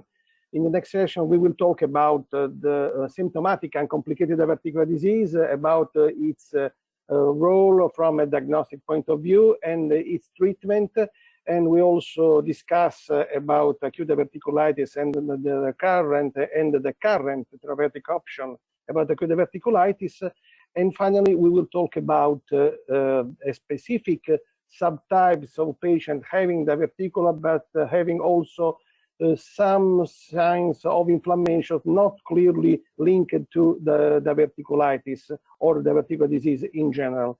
Several and very, very hot topic colleagues will talk about in this session.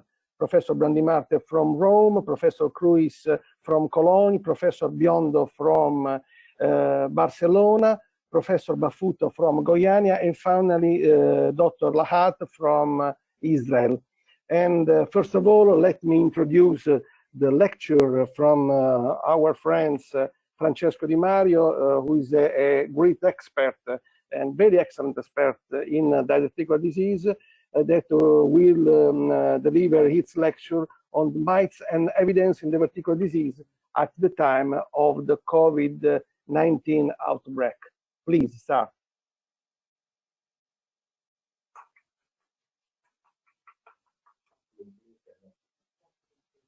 Good morning, ladies and gentlemen. Title of my presentation is Myths and Evidence in Diverticular Disease at the time of COVID-19.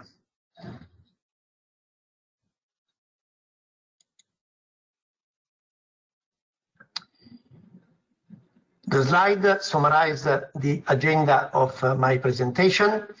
It means we briefly discuss on the impact of COVID-19 on symptoms in gastrointestinal tract, on the activity in gastroenterological units. What about COVID-19 and pathophysiology of digestive system, the impact of the virus on the intestinal microbiota, and finally, the impact on diverticular disease.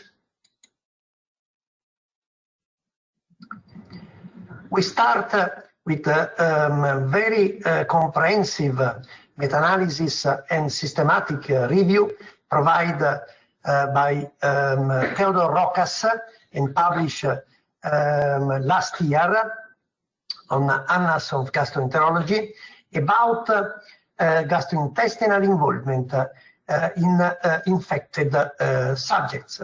And in this slide, we focus on the prevalence of diarrhea. And you can see here that more or less the 10% of patients, infected patients, showed diarrhea. What about abdominal discomfort and prevalence of pain? Both confounding symptoms as regards diverticular disease. You can see that both impact in infected patients for 7%, which is very, very confound to me in the clinical presentation of this disease. And always speaking about symptoms, you can see here what happens in patients infected in emergency units or in patients' death for the disease. You can see that there is no difference between symptoms showing GI symptoms and patient showing not GI symptoms. And in this paper published last year on gut, you can see here in hospitalized Italian patients, we are speaking about a sample of 411 consecutive infected patients. We focus on 4 symptoms, and in particular on diarrhea, affected 3.6% of patients, and abdominal pain 1.2%. Apparently, few patients affected, but if you focus on the great number, more or less in Italy, 4 million of patients infected, you can see that in absolute numbers, patients are very, very numerous. We change now topic. What about on the activity in gastroenterological centers? And from an analysis made in Padova gastroenterology, you can see that possibly the no need for transforming gastroenterological units to COVID units. What happens in Italy? This slide summarized the impact of the pandemic on the gastroenterological divisions in Italy. And you can see that only in 2.5% of GI units continued the same activity. And the great majority, more or less 90% of the units, reduced the routine clinical workload. And in 10%, the gastroenterological units were converted definitively to COVID units.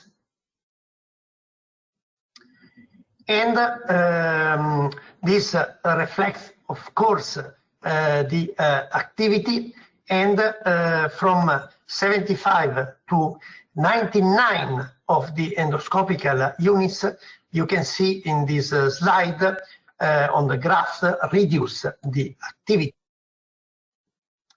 And what about on a sample of 46 patients in a pre-COVID period and lasting the pandemic, as regard bleeding, as regard bowel obstruction or severe inflammatory bowel diseases? You can see here a report of an increase of bleeding episodes at the time of pandemic.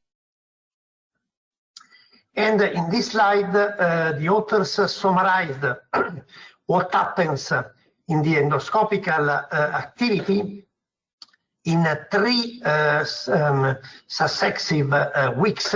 And you can see a significant reduction in the activity from more or less 200 performance in the first week to 124 in the second, and finally 71 in the third.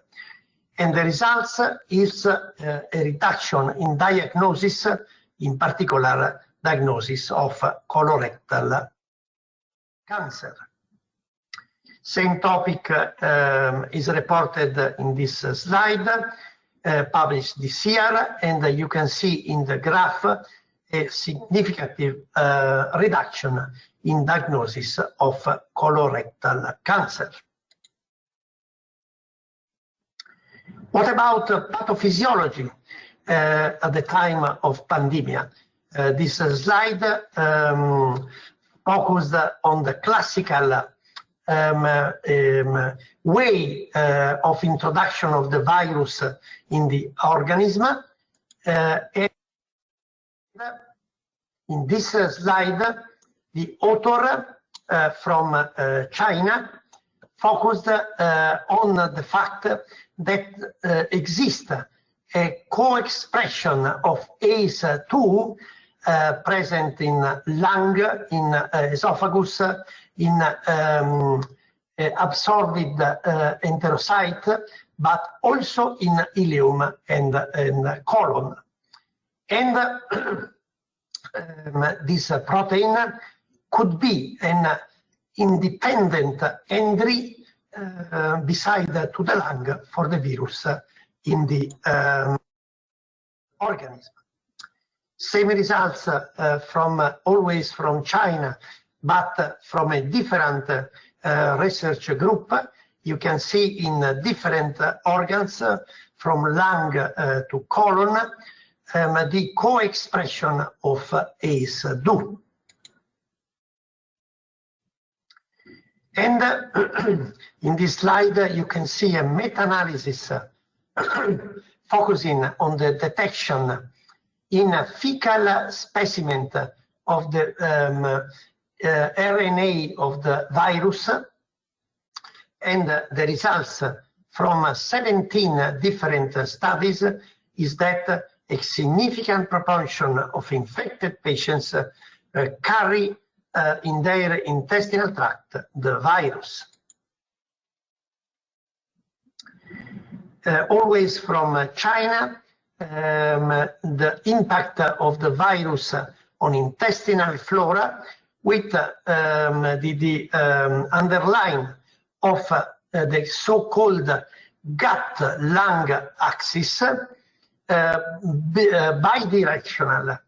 It means that it's possible to introduce the virus in the organism not only from the lung, but also from the gut and vice versa.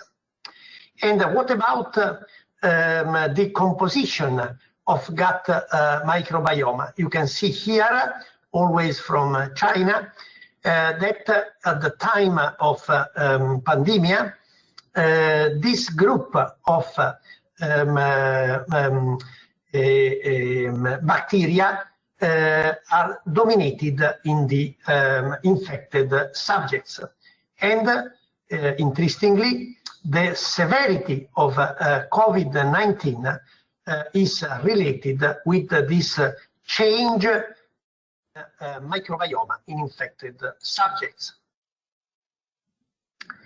And coming to the last topic of my presentation, you can see here from Italy a study focused on the acute perforated diverticulitis in infected subjects. This is, of course, not only an Italian experience, but in this single center experience from Royal Free Hospital in London, the author focused on this sample of 52 consecutive patients, showing with inch classification acute diverticulitis. And in the discussion, the author underlined the fact that fewer patients were diagnosed with acute diverticulitis. Our conclusions were that SARS-2 induced gastrointestinal symptoms, and in particular abdominal symptoms like discomfort, pain, and diarrhea. And this pattern is, of course, confounding with the presence of diverticular disease. Second point, the impact of the pandemic on the endoscopic activity leads to a reduction in diagnosis of GI diseases, in particular diagnosis of colorectal cancer. Third point, beside to aerial way of transmission for virus in the organism, a lung-gut axis has been described, as well as a common ACE2 intestinal route.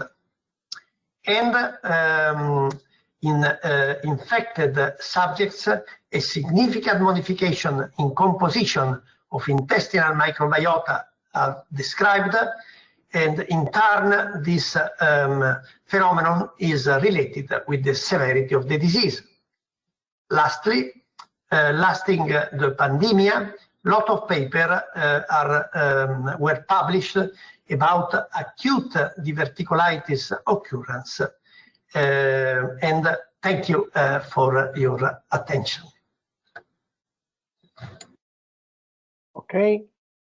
I will thank the Professor Di Mario. Unfortunately, he wasn't with us at present because his internet connection falls down, and so we can thank him directly. So now we are moving to the presentation of this session, and together with my co-chair, we have decided to subdivide, to split the session into 3 blocks according to the topics. So the first block was the symptomatic and complicated diverticular disease diagnosis and treatment. The second was acute diverticulitis, and the third is the segmental colitis associated with diverticulosis. And at the end of each block, we will ask to the speakers. So Francesca, I leave the floor to you. to introduce the speech of by Giovanni Brandimarte. We are all looking forward of hearing what are you going to tell us about symptomatic and complicated diverticular disease. Thank you, Giovanni. Dear colleagues, good afternoon. It is really a pleasure to be with you again. Diverticulosis is a very common disease. In fact, 60% of the people over 6 years old will have this disease. The impact on public health is very important. In fact, in USA, there are about 300,000 hospitalizations every year. 25% of these patients will require urgent operation, and 50% of them will have a colostomy. The mortality after elective emergency surgery is about 8%, and the cost for public health is $300 million US. 20% of the patients with diverticulosis will show symptoms. 80% of them will have symptomatic uncomplicated diverticular disease, SAD, and 50% of them will have acute diverticulitis that can be uncomplicated or complicated. Symptomatic and complicated diverticular disease is characterized by abdominal pain, with other symptoms like bloating, bowel habits alteration, but in absence of any microscopic sign of acute diverticulitis.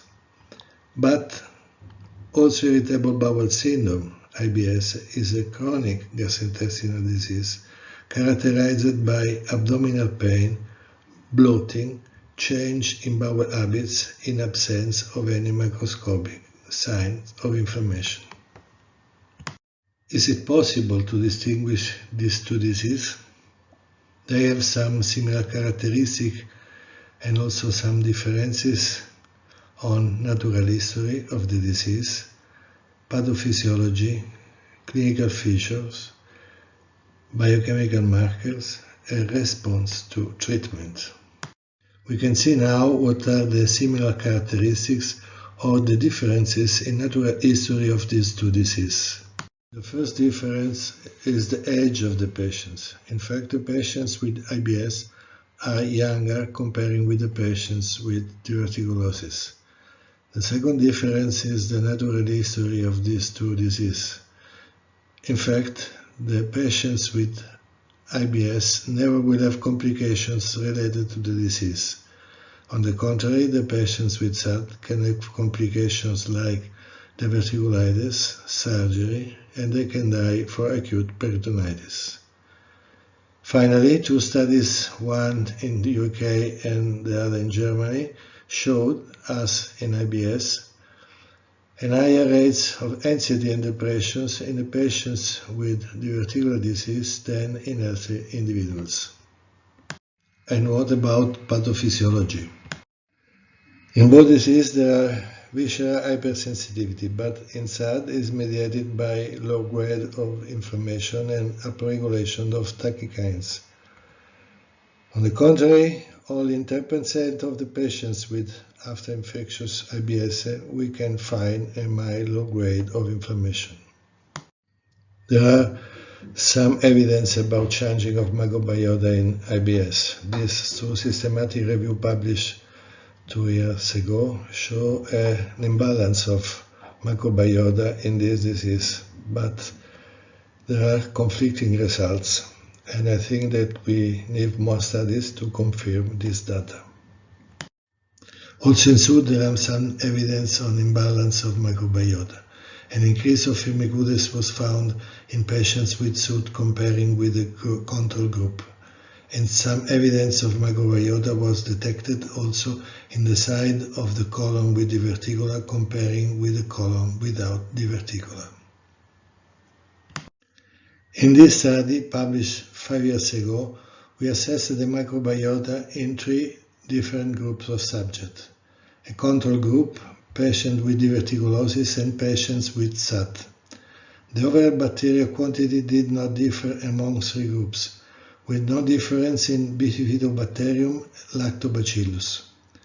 We found an increase of Akkermansia mucinifera in patients with SUD comparing with health control. In this study, published 3 years ago, we observed a significant decrease of Akkermansia mucinifera during the treatment without alteration of overall bacterial quantity. After 30 days of washout, we found an increase of Akkermansia mucinifera at level of the enrollment. This confirms a possible role of dysbiosis in this pathology. Of course, we need more studies to confirm this data. We know that IBS and SAD have similar symptoms, but with some differences. In fact, the characteristics of the abdominal pain are different. The patients with IBS normally have a diffuse pain that is difficult to describe. Instead, in patients affected by SAD, the pain is localized in the left lower quadrant and is more severe than in the patients with IBS. And then is continuous, lasting for more than 24 hours. Do IBS and SAD fulfill the same criteria? In my opinion, not. In fact, this interesting study done by Pomet years ago shows that only 10% of the patients with SAD have a symptomatology that can be included in Roma 3 criteria. We know that some patients begin to show abdominal symptoms after diverticulitis. These 2 studies show a higher prevalence of IBS after diverticulitis comparing with the control, especially IBS-D and mixed IBS. But these 2 studies have some bias and are retrospective. Pavarioredis in this group published 6 years ago this very interesting study.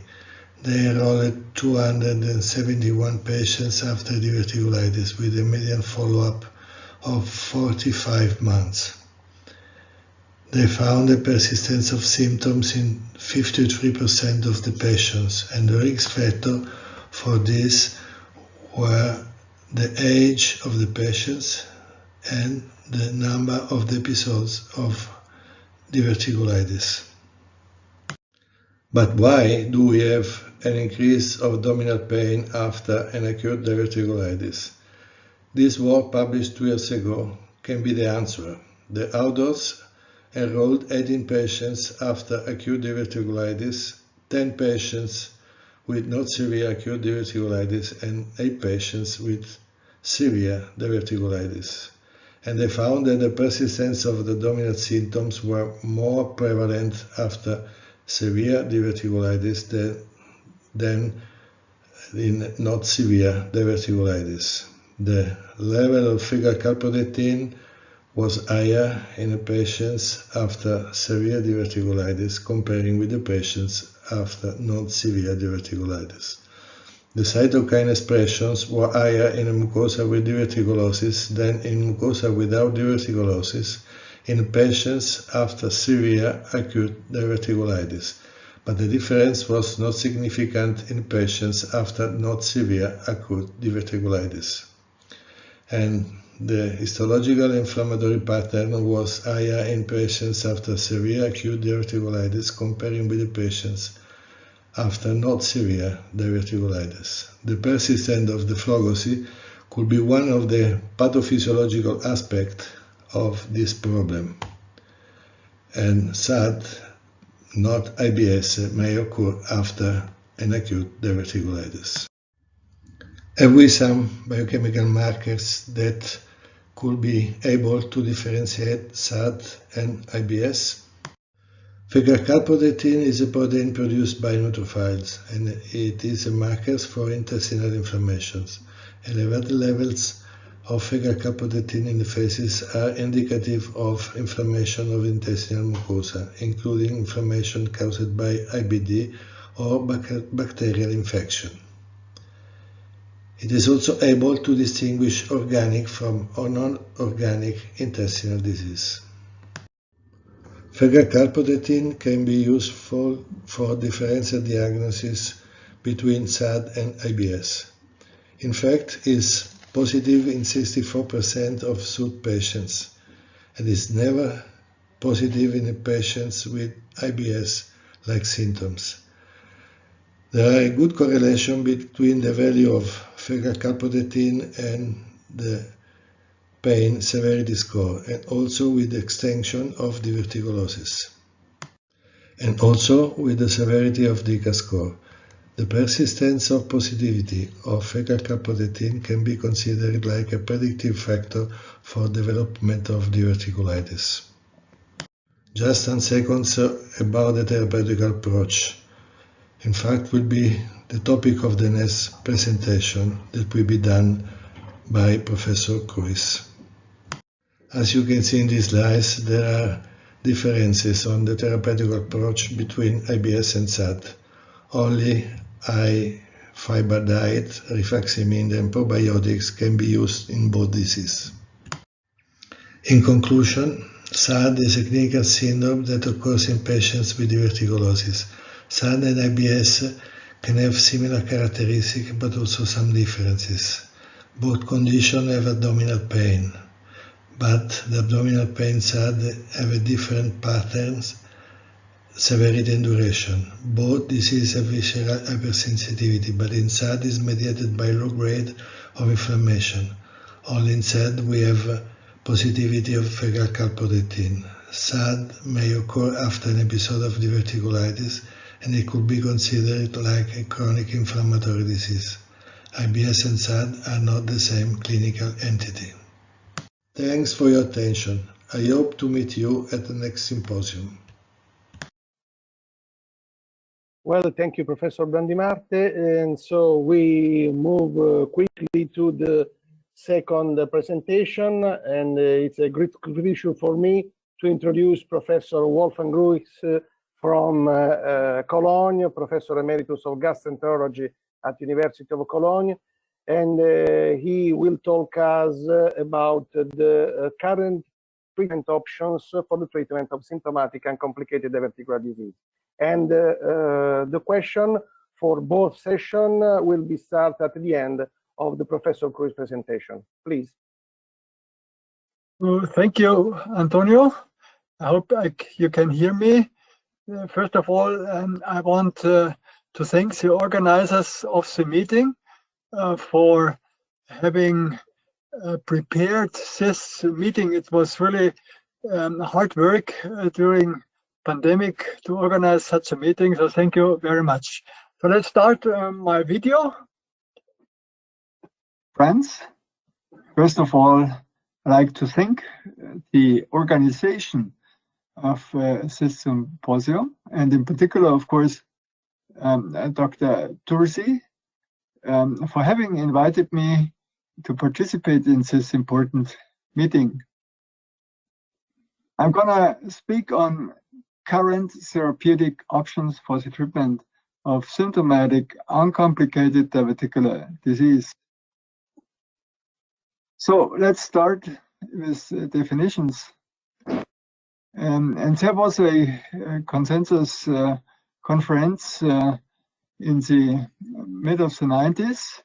Actually, it was in Rome, and they did a first attempt to differentiate between a condition without any symptoms, which they defined as diverticulosis, and a disease with symptoms which they termed diverticular disease. So there was a definition of symptomatic diverticular disease being diverticular of the colon with symptoms, but no overt signs of inflammation. This is quite in contrast to diverticulitis, which is a disease with clinical symptoms, but plus overt signs of inflammation. Here is the development from diverticulosis to symptomatic diverticular disease. This is a study from England, including patients with an initial diagnosis of diverticular, but without any symptoms. And they did a follow-up for 7 years. And at the end, they noticed development of symptoms such as pain in 15 out of 167 patients. So as a result is that about the risk to develop symptomatic diverticular disease from diverticulosis is about 19%. We have to define some subgroups of uncomplicated diverticular disease. First of all, we have the active situations, the acute uncomplicated diverticular disease, and this is characterized by symptoms, mainly pain, but without any objective signs of inflammation such as CRP. There may be a slight elevation of fecal calprotectin, but there are very sparse data on morphological alterations on CT scan or ultrasound. And then there is a long-lasting symptomatic uncomplicated diverticular disease, which is, in my opinion, real SUD, and is characterized by persisting symptoms, including pain and bloating, by recurrent episodes of symptoms, and after diverticulitis, in the sense of a post-diverticulitis symptomatic. Here on the bottom you can see smoldering diverticulitis. It's a very special case. I'm not going to address smoldering diverticulitis in my talk. In fact, there is a difficulty to differentiate between two entities without any objective signs of inflammations, only with symptoms, and this is symptomatic uncomplicated diverticular disease and IBS. But there are studies on the quality of symptoms, and as you can see here, there is a clear and significant difference in duration of pain, which is longer in diverticular disease, and severity of pain, which is more severe in patients with diverticular disease than in IBS. So let's go on with the active situation of symptomatic uncomplicated diverticular disease. And coming to a recent meta-analysis from Andrea Iannone on mesalazine in all kinds of diverticular disease. And there is only one placebo-controlled study in the active situation of uncomplicated symptomatic diverticular disease. Showing here the results. As you can see, the decrease in a score of pain was significantly more pronounced with mesalazine than with placebo. There is also a study by Dr. Di Mario on treatment of active uncomplicated diverticular disease with rifaximin compared to the results with mesalazine. As you can see here, we have a significant decrease in both groups, mesalamine and rifaximin, but at the end we had a small but significant superiority in pain relief with the treatment with mesalazine. Coming to long-term treatment of SUD, and here are the aims in this situation of that there should be no deterioration of symptoms. It's like maintenance treatment, and of course there should be prevention of diverticulitis. And again, we have the natural history of symptomatic uncomplicated diverticular disease. And as you can see, after the follow-up time, we have development of 7.6% of the overall population to diverticulitis. And there is a small, but there is a risk to develop diverticulitis in need of surgery, and there is also some mortality. Here is a systematic review on long-term treatment with mesalazine in uncomplicated diverticular disease, only RCTs, and the only placebo-controlled study is here. I'm going here into more details of the study. Here you can see the consort diagram with the four arms of the study, mesalazine, then a probiotic consisting of lactobacilli, and the combination of mesalazine and the probiotic, and finally here the placebo group. And the primary endpoint was the proportion of patients maintaining remission after a previous episode of SUT. And here are the results. And you see the best result could be attained in the group with the combination treatment of mesalazine and placebo. And this was really a huge difference to the results in placebo.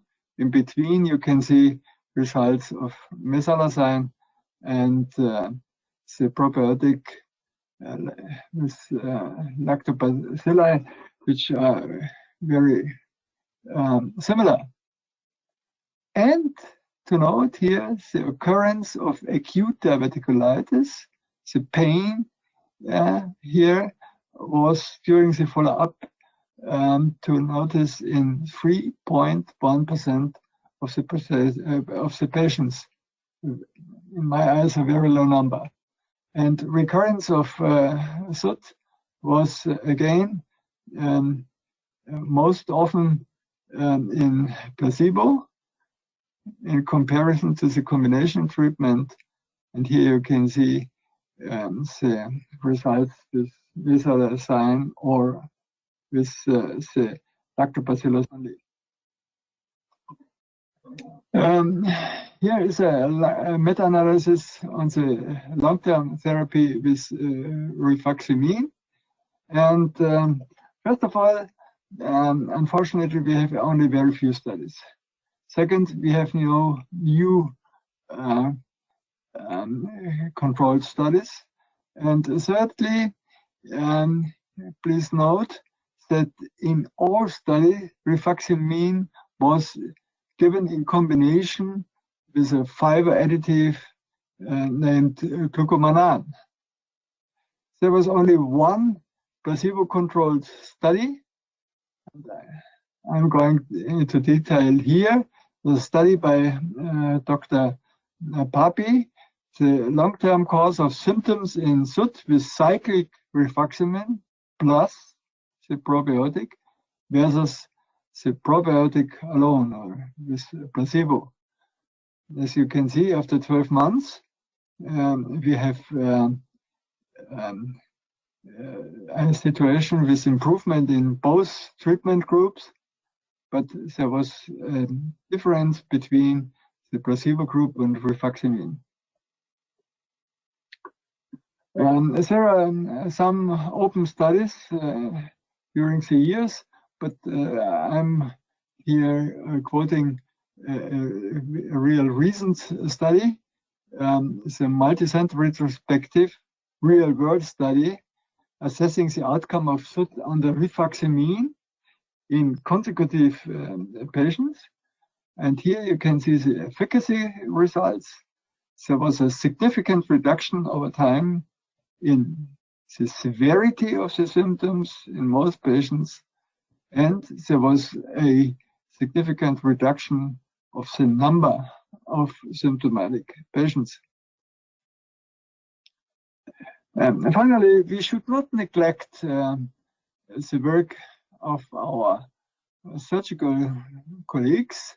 There was an interesting randomized prospective study in the Netherlands, direct trial, and say that a study on long-term outcome of surgery versus conservative management for recurrent and ongoing complaints after an episode of diverticulitis.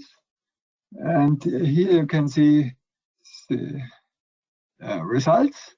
There was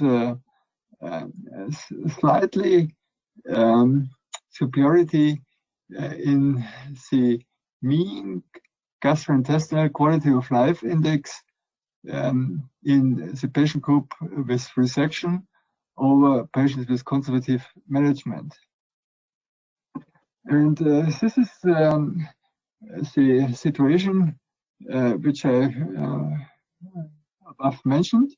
Certain postoperative diverticular disease and the mean gastrointestinal quality of life index at the 5-year follow-up was in the operative group 118 points, and in the conservative group 108 points. So we had a slight but significant mean difference of nearly 10% in quality of life between the groups. So I'm coming to summary and conclusions. Here are generally used treatments in SUT: mesalazine, rifaximin, probiotics, diets, and fiber. I was thinking about to include lifestyle, but there are no really valuable studies on lifestyle for the treatment of SUT. There are studies for prevention, but not for treatment. So treatment aims are relief of symptoms, prevention of new symptomatic episodes, and the progression to diverticulitis. But here also, again, I have to state altogether limited evidence is only available from high quality trials. Promising treatment options are, in my eyes, this is a very personal view and also weighted, is mesalazine, cyclic rifampicin in combination with fiber supplementations, and maybe probiotics. So in patients with persistent symptoms and failing conservative treatments, there may be a role for surgery. When I come to my conclusion, we have an urgent need of more high quality trials. So thank you for your attention, and I hope very much then we soon will meet again in personnel.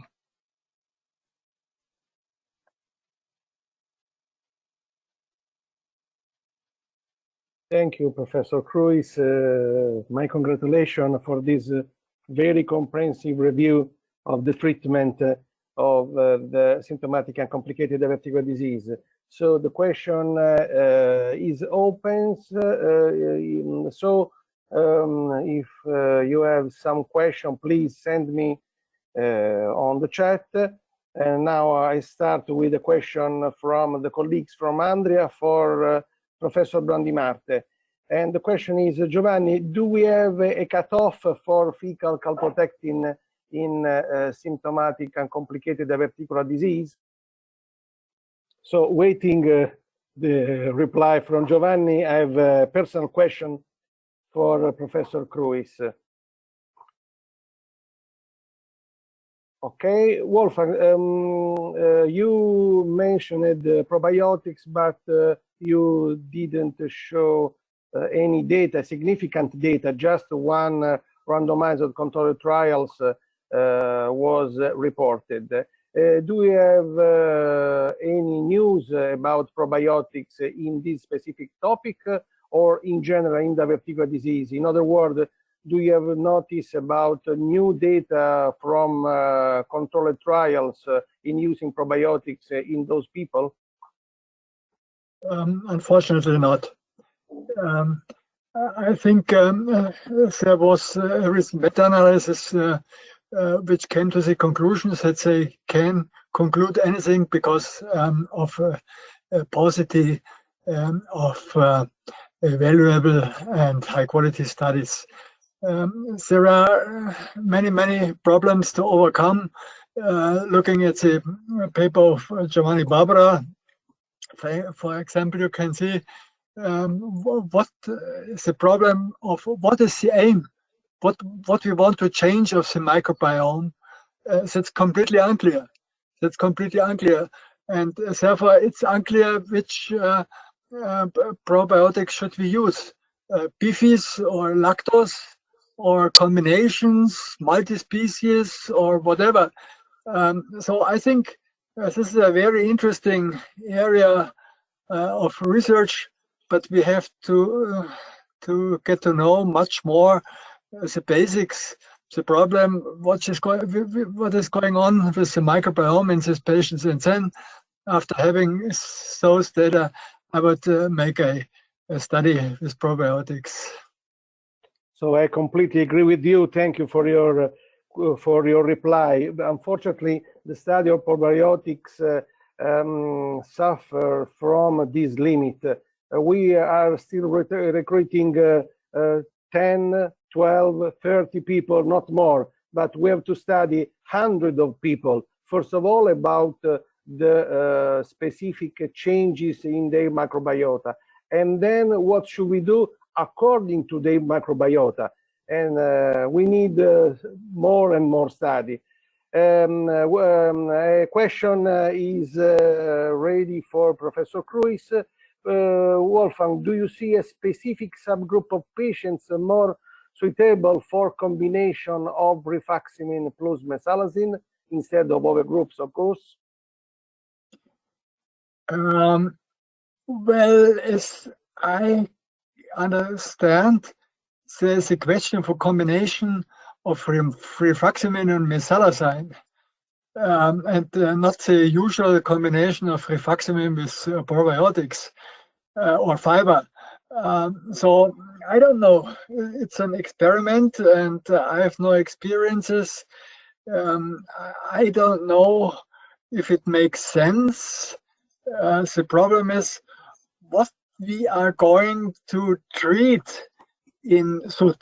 Is it inflammation, or is it perception or sensitivity of the mucosa for pain? So there are a lot of questions very much open. I may point to our recently published paper on rifamycin in uncomplicated diverticulitis, and in these patients we could find, as many others, good results on inflammatory complications, but on pain. So it may be that the antibiotic has an influence on pain or symptoms, but not on inflammation. And the same is true for mesalazine. What is really the action of mesalazine? Is it the anti-inflammatory action? I don't know. I really don't know. Looking for the bad results in recurrent diverticulitis, I'm not sure about this. It may be also something on perception or something like this, which makes the thing. So again, it's unclear. We need more basic knowledge. Absolutely, I agree with you. The question is probably linked to the attempt to treat at the same time the pain, the perception of pain, and the changes in microbiota. Probably hoping in better results than a simple use of a non-absorbable antibiotic or a simple anti-inflammatory drug. Another question coming from the audience, in particular from Savas Papagikoriadis, who asked you, Wolfgang, what do you think about the use of antibiotic in patient with persisting symptoms after diverticulitis? Yes, it's a very tricky question by Thomas. Very tricky. Which it addresses a little bit the question of smoldering disease. You know, there may be some subclinical inflammation, and then it makes sense to try an anti-inflammatory active antibiotic. So before I make a decision on surgery, which I pointed out, I would try such a treatment even there is no good evidence. Okay, perfect. I don't know if Giovanni is now connected with us. I will try again. Giovanni, are you connected? I don't know. Okay. I don't know. I think so. Yeah, I think so. Connected. Okay. Giovanni, there is a question for you. Do we have a cutoff for fecal calprotectin in symptomatic and complicated diverticular disease? So, Antonio, until now, not. We have not the cutoff, the real cutoff for this disease. I hope that when we will finish the study, the prospective study of indica classification, we can have a cutoff for this disease. Until now, not. This, I think that is the reason, because we have only 64% of the patients with SAD with the positivity of fecal calprotectin. Okay, thank you, Giovanni. Unfortunately, we have to stop this session, but I would make another question for Giovanni from the audience. Giovanni, can you spend some words about the potential use of budesonides in those people, and if there are, or if you know that some controlled trials have been performed or are currently ongoing? So I sometimes use budesonide in patients with persistent symptoms after diverticulitis, because as shows us Mergy Walker the last meeting, in some patients we have a submucosal chronic inflammation. So to try to stop this chronic cycle. So the results that I have with the patients are often very good, are positive, but they are not so, not at the moment that we have no trials to confirm this impression that I have. Thank you, Giovanni. We are now stop the discussion. Unfortunately, I apologize, but we have to stay in time, and I leave the floor to my co-chair. Please, Francesca, to introduce the next speaker. Thank you, Antonio. And let's move now from symptomatic and complicated diverticular disease to acute diverticulitis. I will pass the floor to Dr. Sebastiano Biondo that will give us an overview on acute diverticulitis. Dr. Sebastiano Biondo from University of Barcelona. Good afternoon from Barcelona, and thank you, Antonio, for your kind invitation to this. I will focus my presentation on these four aspects of diverticular disease. The prevalence of diverticular disease has risen steadily in the industrialized world over the past few decades, both in terms of admission for diverticulitis, but also in terms of number of patients diagnosed of diverticular disease in the ambulatory setting. On the other hand, the rate of surgeries decreased during the last years, but the aggregate national cost is still very high, $1.6 billion in 2015. Similar results have been observed in a recent study from France, with an admission increased in about 65% in the last 10 years. 80% of the patients were operated, and the rate of surgical treatment also decreased in Europe in this.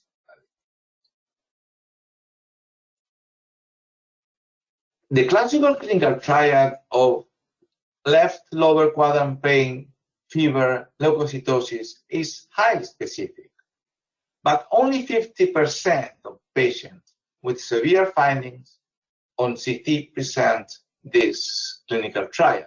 So we can observe a lack of correlation between radiological images, clinical symptoms, and evolution. So for the initial evaluation of diverticulitis, it's very important to evaluate symptoms and radiological findings. In the absence of complications, a localized inflammatory process or phlegmon is termed uncomplicated diverticulitis. While in the presence of free air or in the abdominal cavity or abscess, fistula, obstruction, the condition is defined as complicated diverticulitis. And about 10–15% of the patients admitted for acute diverticulitis will require emergency surgery.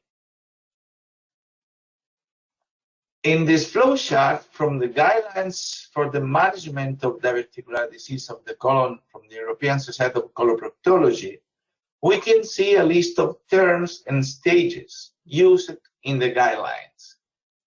The flow chart shows the different stages of diverticulitis, but we have to know that although diverticulosis is a condition sine qua non for the other stages, the different stages are not part of a continuous development and may be independent in individual cases.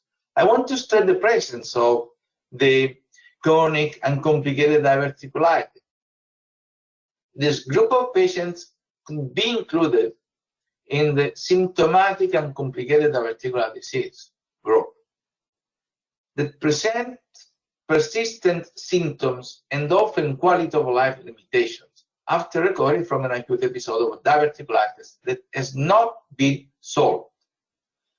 But this term is controversial, as it remains unclear whether this is a disease of its own or whether it represents the coexistence of irritable bowel syndrome and diverticulosis. But this group of patients need to be studied deeply, since 1 of 5 patients after an episode of diverticulitis could be considered as a chronic patient for the persistence of symptoms. Patients with a complicated diverticulitis that do not respond to initial medical treatment and present a persistent symptoms may have a subacute condition or a chronic disease, but also they can present an early recurrence. And the differentiation between subacute ongoing diverticulitis, which has never corrected out, and true recurrence is very difficult. In fact, there is an important variability among the studies about how long after the beginning of an episode of complicated diverticulitis treatment could be considered failed or it is a recurrence. So it's very important an appropriate classification system to define the management, also the prediction of the disease. We use the classification of Hinge classification modified by Wasserman. But my personal concern in this classification is the group 1A, because this group of patients can include a wide range of patients, most of them with a complicated evolution and poor evolution. And these patients with risk included in this group need to be identified in order to receive the most appropriate medical treatment and not treated all the patients in this group in the same way. In this sense, it's very useful the classification by Hansen and Stock, where the inflammatory reaction in the peroxylic fat tissue is considered a complicated disease. Imaging for acute diverticulitis is extremely important. The controversy, the old controversy between the use of ultrasound or CT scan is less and less important, since studies comparing the two modalities were limited, and the quality of CT scan has improved very much recently. In fact, sensitivity, specificity, and global accuracy are very high, and also for localized perforation and abscess. Recent radiological study also defined which factor could influence or could be predictive of recurrence. It can help in the management of the diverticulitis. It seems that the per millimeter increase in maximum colon wall thickness and also the diverticulitis severity category are two independent factors. The treatment of the patients with diverticulitis is related with the evolution of the disease. And I would like to reconsider the suggestion of this important study from 2005 in the light of new experience and also available data from recent study. In that study, the authors concluded that after treatment of diverticulitis with CT evidence of an abscess, physicians should strongly consider elective surgery in order to prevent recurrence of diverticulitis. However, in my opinion, and other authors, they believe that the presence of a free intraperitoneal layer or an abscess as an indication for elective resection is now defined. The fact that conservative treatment in the presence of free air without generalized peritonitis is a safe and effective treatment has been observed in several studies. In terms of recurrence in the evolution of the disease, we have to say that the presence of abscess in the first episode can be related with a higher number of recurrence. However, when we studied 560 patients followed for more than 5 years, we observed that severe recurrence was only 3.4%. And this recurrence was higher when the index episode was a severe diverticulitis, but only 1.4% of the patients needed emergency surgery. Less than 7% of the patients need elective operation for persistence of symptoms. In this observational cohort study, with a very big number of patients with an initial diverticular abscess, patients that didn't need an emergency operation were followed up. More than 10,000 patients were studied, and the authors observed that 1/3 of patients needed an operation during the first month after the index episode. Other 16% of the patients needed an operation during the 6 months, but more than 5,000 patients were followed up for 5 years. And they present an overall recurrence rate of 25%. But the authors observed that the 5-year risk of diverticulitis recurrence and related adverse events was low for those patients without recurrence of diverticulitis within 1 year. So a close observation without elective colectomy appears to be a safe and a reasonable approach also in these patients with an abscess treated with medical treatment and good results. Age is an important factor that has been studied in terms of its influence on the recurrence rate and also severity of recurrence. When we studied patients divided in groups with patients younger than 45 years, we observed that acute diverticulitis does not present a more aggressive clinical course in younger patients. So we do not change the treatment according to the age of the patient. An important aspect of diverticulitis is when it affects patients with immunosuppression, since immunosuppression could increase the complication rate in patients with acute diverticulitis. This fact would justify the indication for elective sigmoid resection in these patients after an episode of diverticulitis.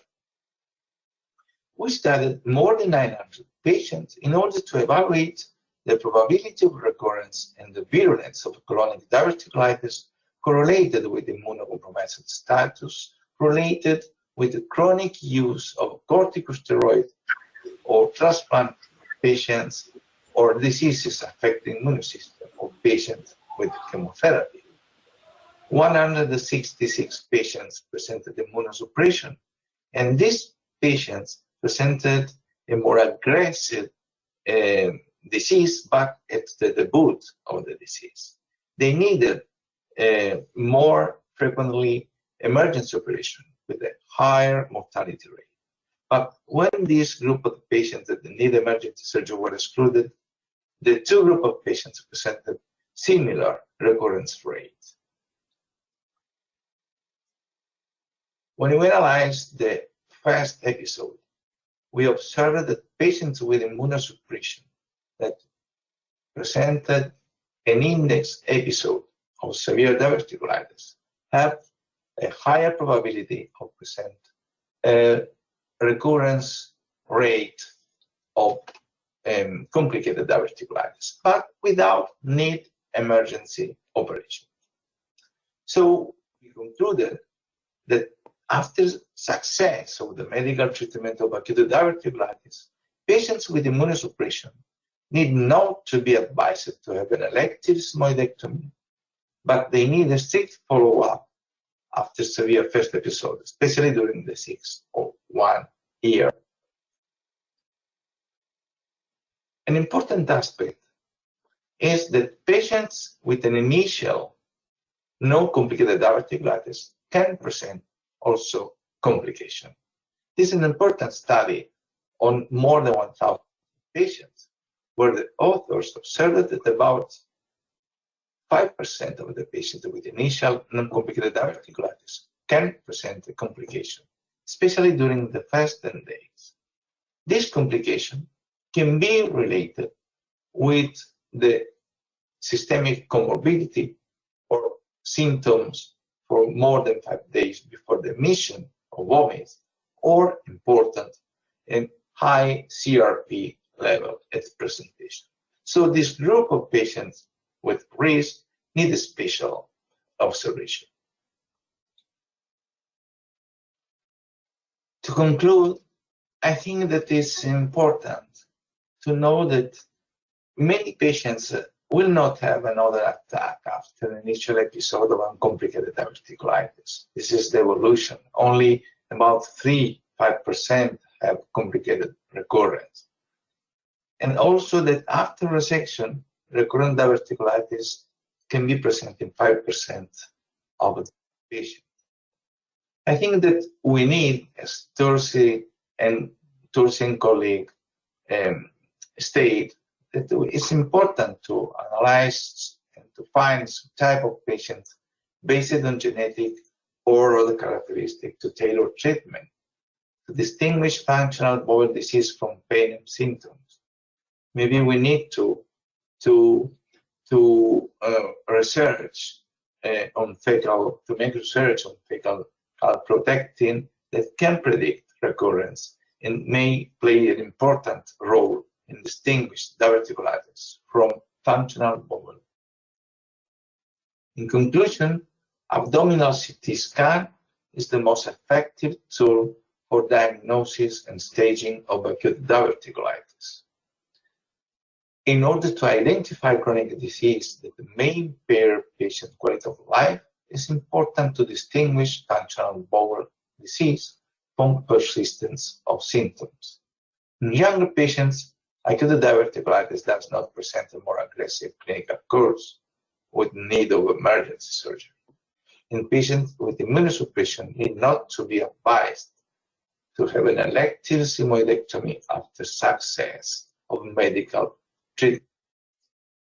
And I like this sentence from these two experts in this recent editorial that say that it seems the more we learn about diverticulitis, the less we know. So thank you very much for your kind attention.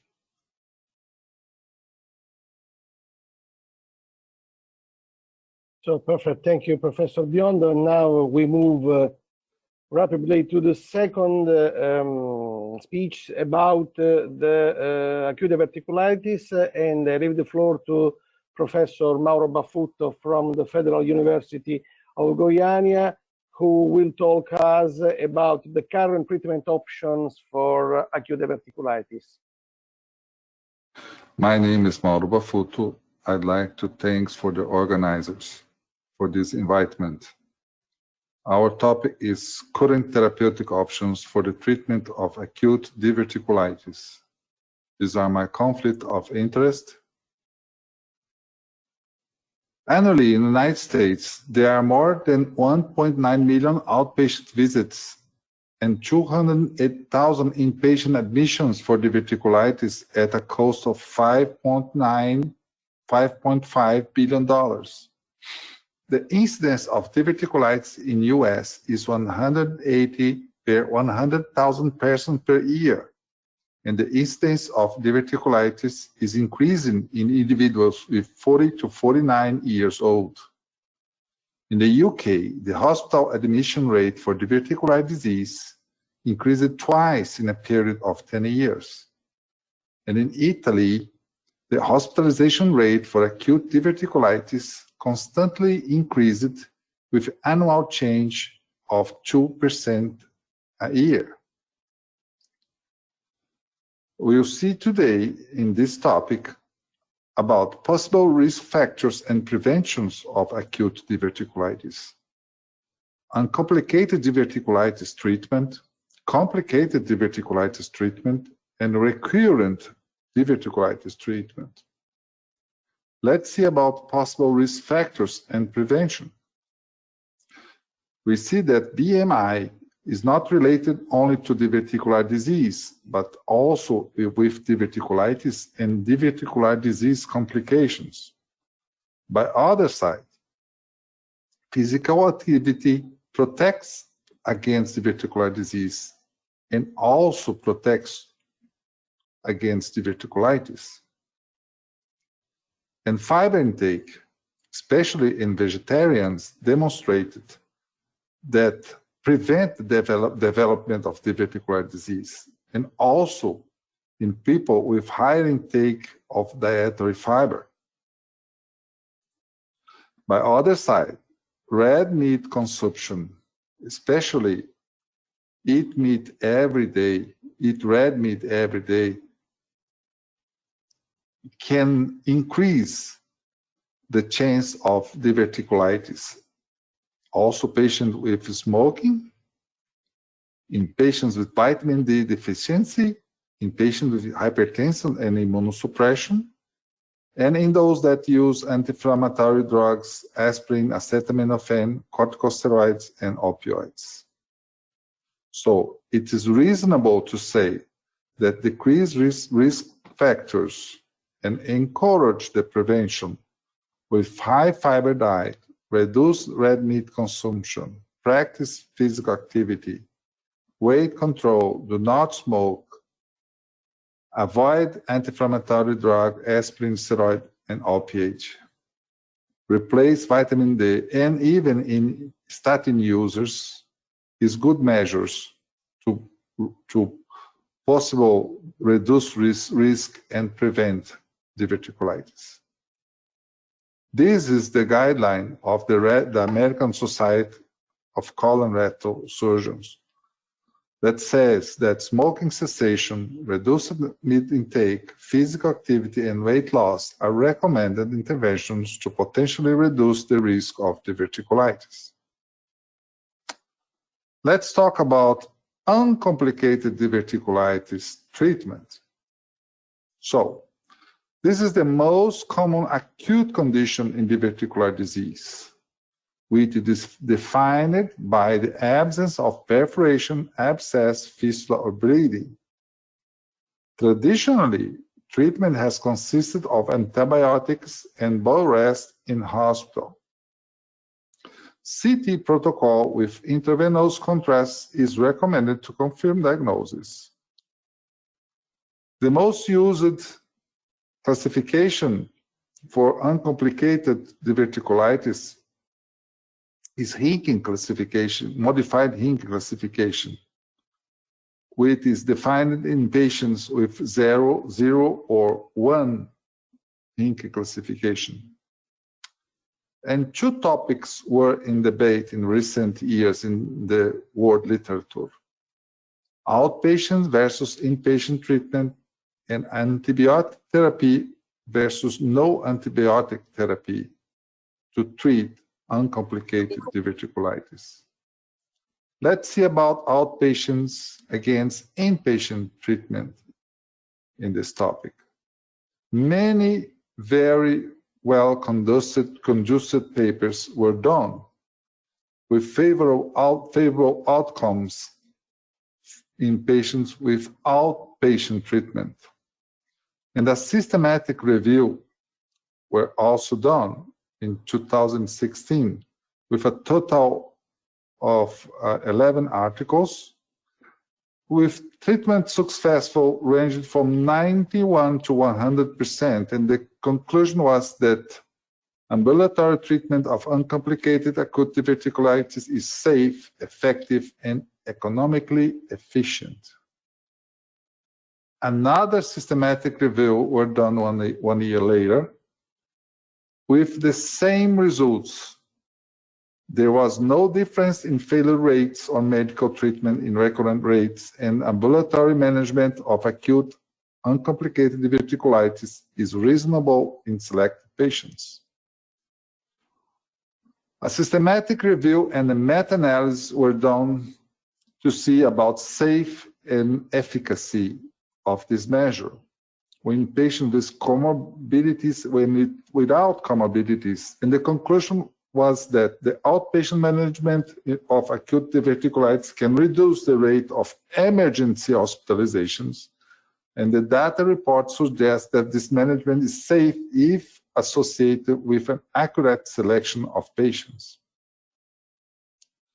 So, the last guidelines of European Society of Coloproctology says that for patients with an adequate social network tolerating oral intake, outpatient treatment of uncomplicated diverticulitis seems to be safe in the absence of sepsis, significant comorbidity, and immunosuppression.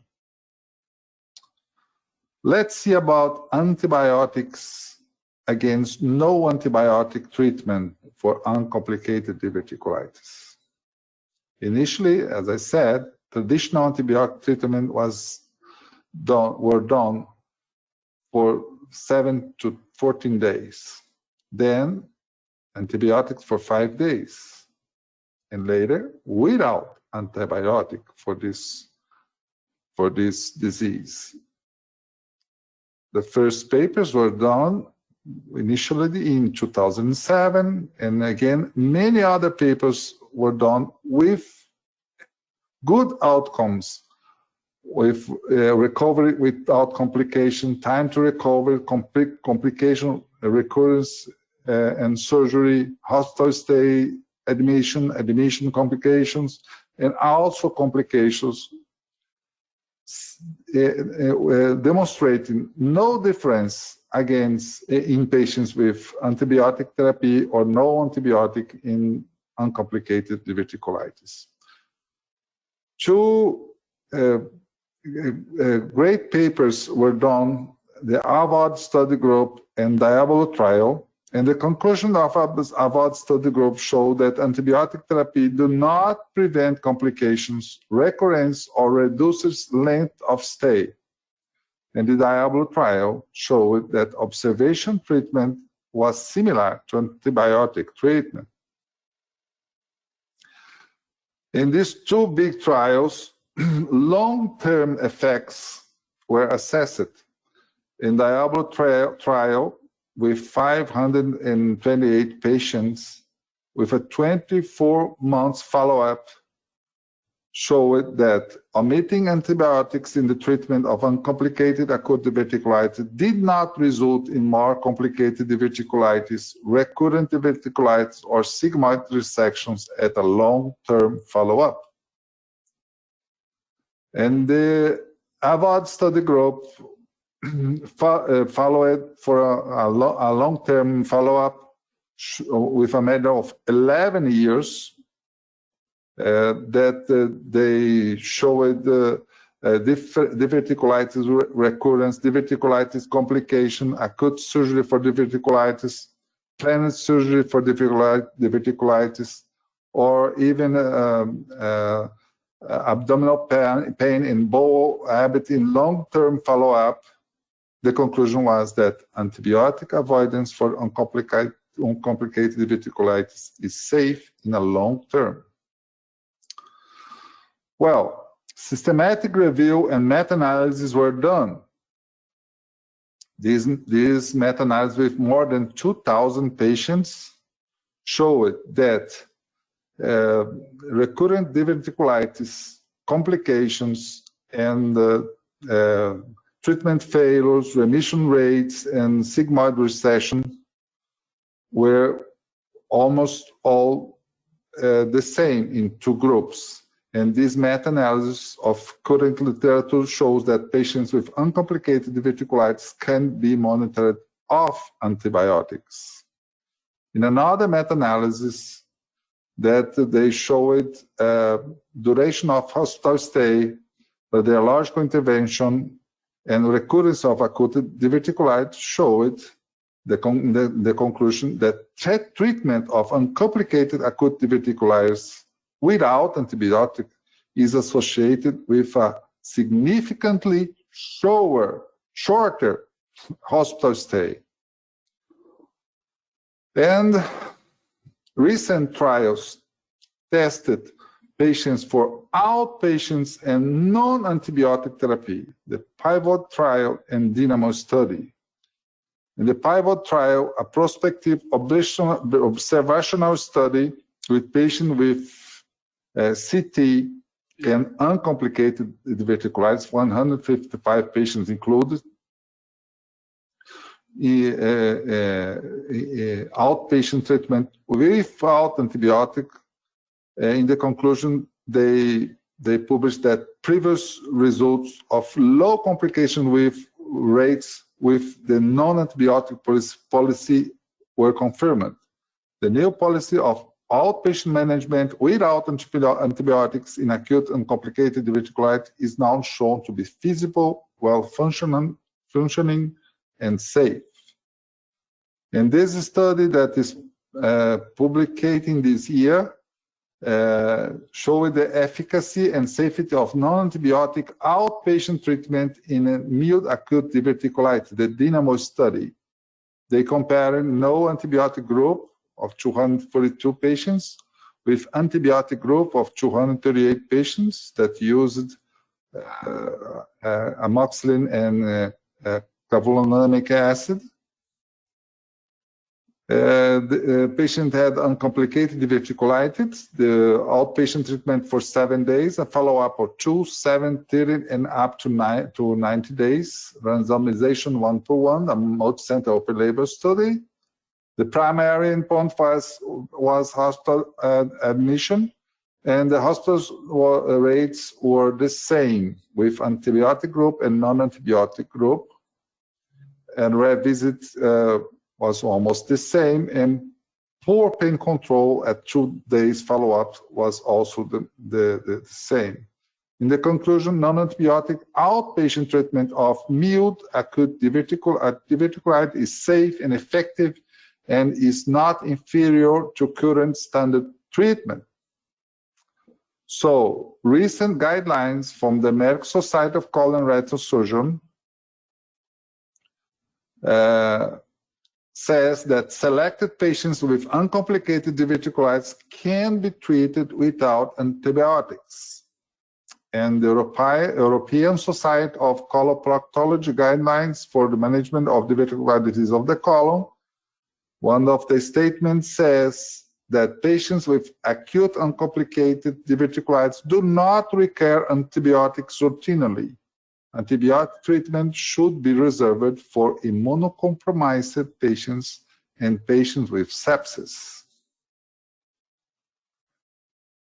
This is an algorithm that I choose for a clinical practice, a very good algorithm for this kind of situation. In acute uncomplicated diverticulitis, we must see about the immunocompetence, comorbid disease, and outpatient support. The patients may be divided in low risk and high risk patients. Low risk, normal WBC, low CRP, and no fever. This patient can be managed as outpatient treatment without antibiotics. And there are high risk patients. These patients must be hospitalized with use of antibiotics.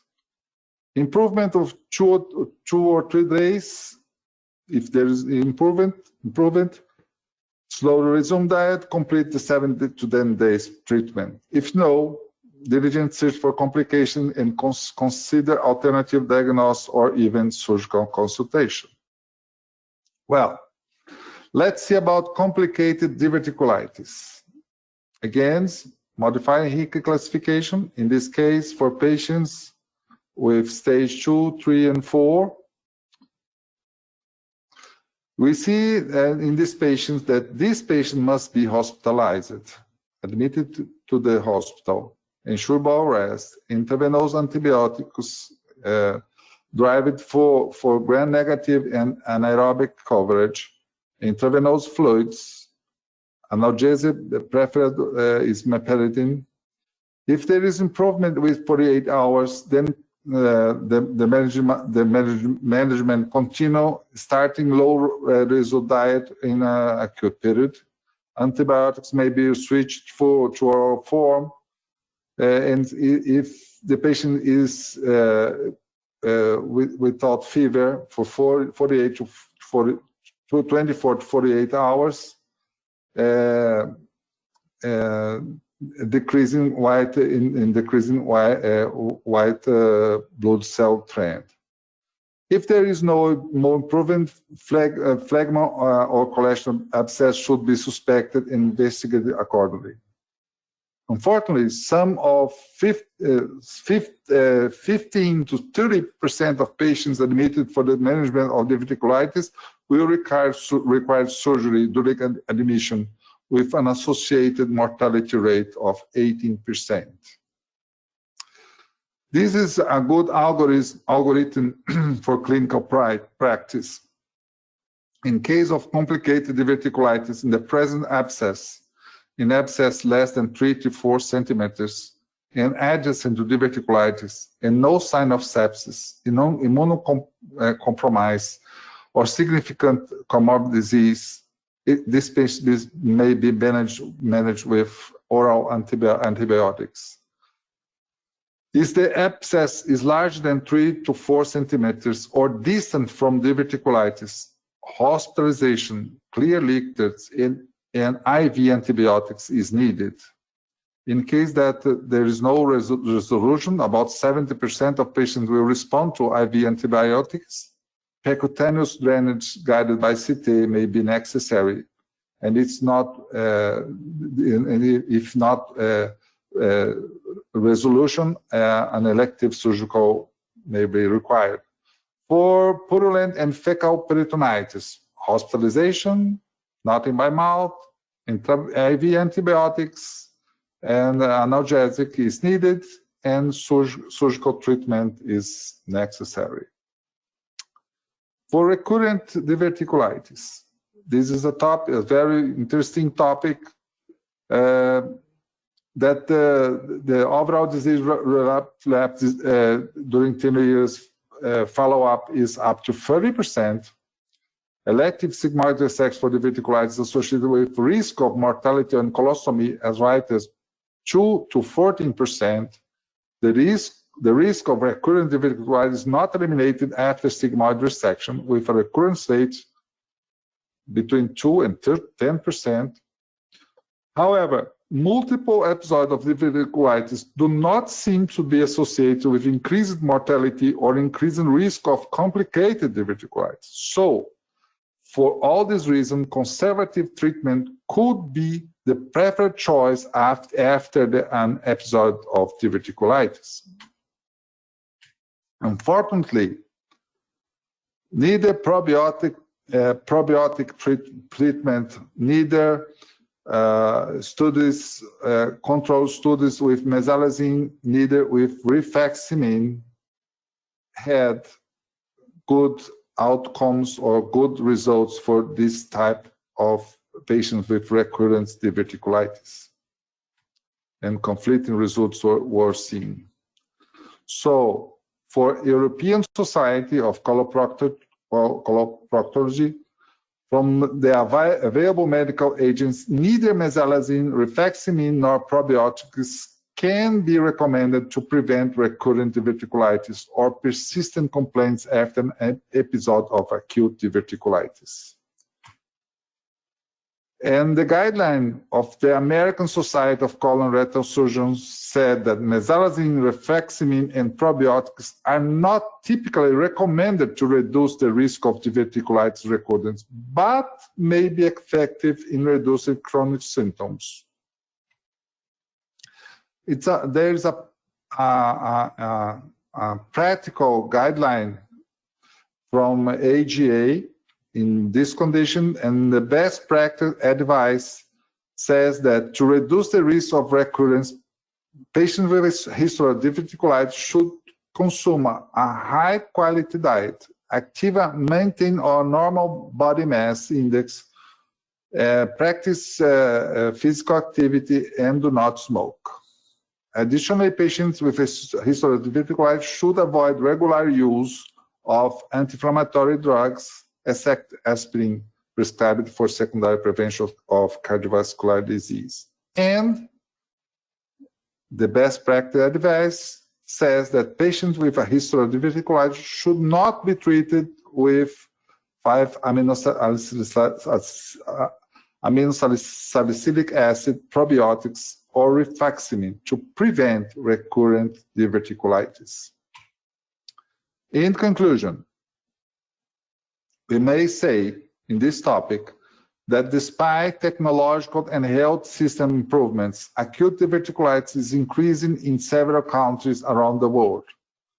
Guidance on measures such as high fiber diet, reducing red meat consumption, controlling body weight, practicing physical activity, avoiding the regular use of medications such as anti-inflammatory drugs, and not smoking can reduce the risk of acute diverticulitis. Most patients with uncomplicated acute diverticulitis can be treated at home without antibiotics. Patients with uncomplicated acute diverticulitis who present with immunosuppression, significant comorbidity, difficulty in oral ingestion and social contact, or classified as a high risk, should be followed in a hospital using antibiotics. Diverticulitis complicated with abscess smaller than 3 to 4 centimeters can be treated with antibiotics. Diverticulitis complicated with abscesses larger than 3 to 4 centimeters can be treated with IV antibiotics, and percutaneous drainage and eventually surgery may be indicated for these patients. Purulent or fecal peritonitis require the use of IV antibiotics and urgent surgical treatment. New drugs researches exploring other mechanisms of action are needed for the treatment of recurrent diverticulitis. Thank you for your attention.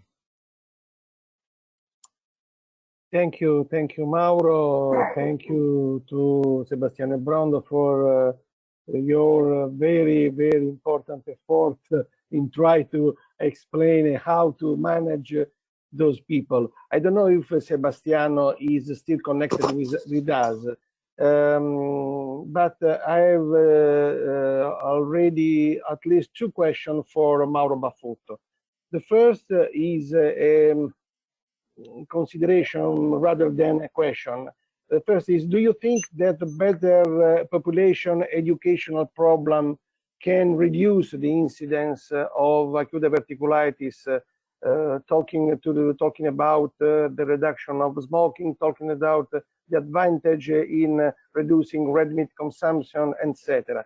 And second question is, what about the type of antibiotics as oral or by intravenous route? Well, first of all, many greetings to be here. I'm very happy, and congratulations for the organizers to do a so nice meeting in this pandemic area. So, answering the questions, yes, I believe that behavioral comprehension of this disease may be affected in the incidence of diverticulitis. I practice in my hospital this kind of measures, and I don't have data, really data, about the consequences of these behavior methods, but I think that eating habits, practice activity, BMI control, vitamin D are very important. I think that you must have the data to confirm, but I think that at least it's reasonable to do to decrease diverticulitis. And the second is about antibiotics. To drive for antibiotics, the most used is in our hospital is metronidazole and ciprofloxacin, but the association of both, but also amoxicillin and clavulanic acid is also used for oral antibiotics. For IV antibiotics, we may confirm it with culture, blood culture, and many options we may drive for against anaerobic and other agents. Perfect. Thank you, Mauro. I absolutely agree with you. I generally, in my experience, I generally use the association between amoxicillin and clavulanic acid due to the better safety profiles and lower adverse events than the association of metronidazole and ciprofloxacin. Of course, in complicated disease, systemic and more aggressive antibiotics are needed. Unfortunately, we are in a strong delay, so we need to recover time, and so I'm sorry, but we have to stop the discussion, and I leave the floor to my co-chair.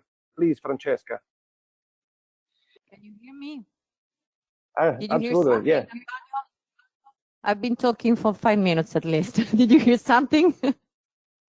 It's my pleasure to introduce to everybody Dr. Hadil Lahat from Israel, and her speech will be on segmental colitis associated with diverticulosis. Is it EBD? Please, Dr. Lahat. Okay. Now you can hear me? Okay, good evening. Perfect. Okay. Good evening to everyone, and thank you for the invitation to speak here. And please, you can put on my lecture.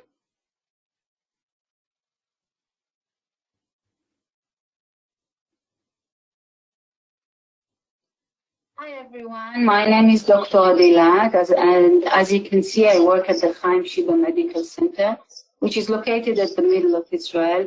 And first of all, I would really like to thank the organizers for letting me have this talk. And the second thing is I wish we could all see each other face to face and we could have this meeting at the beautiful city of Rome instead of me sitting in my oldest son room and recording. And having said that, let's talk about business. What I have to speak about today is the segmental colitis associated with diverticulosis, which is SCAD. So this is it. As you can see here, this is my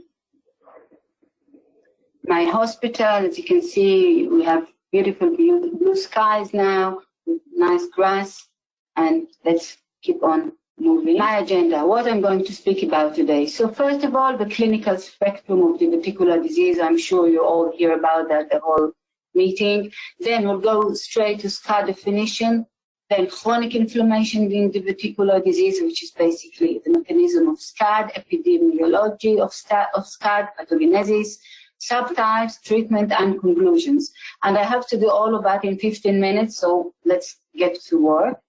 And if we look at the clinical spectrum of diverticular disease, it starts, of course, with diverticulosis, which we can see here. And this is a benign course. Most of the patients, as you know, with diverticulosis don't even know that there. And then, but some of them do develop inflammation, which is diverticulitis, and the unfortunate of them will have recurrent diverticulitis, so we'll move it further in the inflammation route, and in the end of this route is the segmental colitis, which is the chronic inflammation, when the inflammation, which was sporadic attacks, now became chronic disease. And how does it occur and why does it occur? We're going to speak about that. First of all, we'll go to speak about the definition of SCAD. So it's a defined pathology entity characterized by chronic inflammatory response involving the interdiverticular mucosa, which is most important, of a colonic segment involved. The rectum and the right colon are spared from the inflammation, and this is a separate pathological entity, which is very important, and this was all decided and spoken about at the Italian Consensus Conference for Colonic Diverticulosis, which took place in 2014. And what is really important is the limitation of a mucosal lesion to the diverticular segment for having the criterion for a SCAD. There is a rectal sparing, and you need to take biopsies in order to distinguish SCAD from IBD, biopsies from the rectum and from the descending colon to make sure the disease is limited to the diverticular area. The spectrum of histological lesions associated with SCAD is variable, and it has all the range from mild non-specific inflammation and IBD-like changes, and then it makes the diagnosis very difficult. And this is, here I speak a bit about the chronic inflammation involved in diverticular disease. And this is from our work that we did a few years ago, we published a few years ago.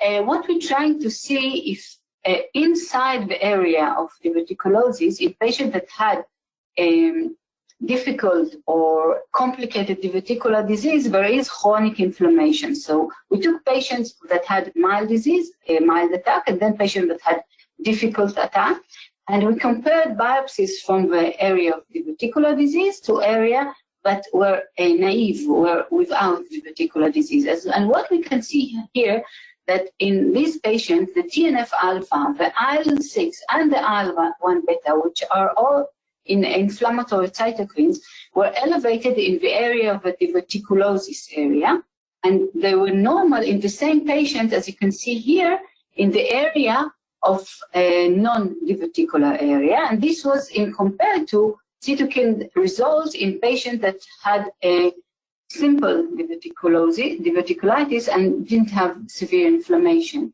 And this was all taken after the acute attack had subsided. Patients were all feeling well. It was at least 2 months after the attack. So as you can see, there is a tend to chronicity with a high inflammatory cytokines in the area of a diverticular disease and not in the other mucosa of the colon.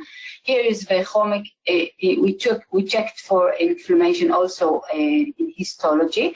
As of course, here we can see that acute inflammation, which means neutrophils, were negative in most patients, but they did have lymphocytes.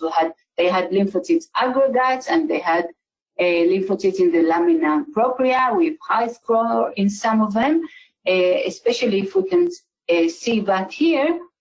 There is high lymphocyte infiltration in the crypts in patients with post-complicated acute diverticulitis, and here we can see that in hematoxylin eosin. We can see all this chronic inflammation with lymphocytes here, and with special staining for lymphocytes with anti-CD3 monoclonal antibodies. We can also see these lymphocytes. So we can conclude this part that there is a chronic inflammation in patient in the diverticular area in specific patients. Of course, not in all of them, but those who have severe disease, as we call it. And then, of course, when we look at the epidemiology of SCAD, we can see that it's quite rare, about 1% of general population, not more than about 10% and even less among patients with diverticular disease. Mean age of diagnosis, of course, it's above 60, and there is a slightly higher male predominance. And if we look at the pathogenesis, of course, you'll hear all of this convention about the pathogenesis of acute diverticulitis.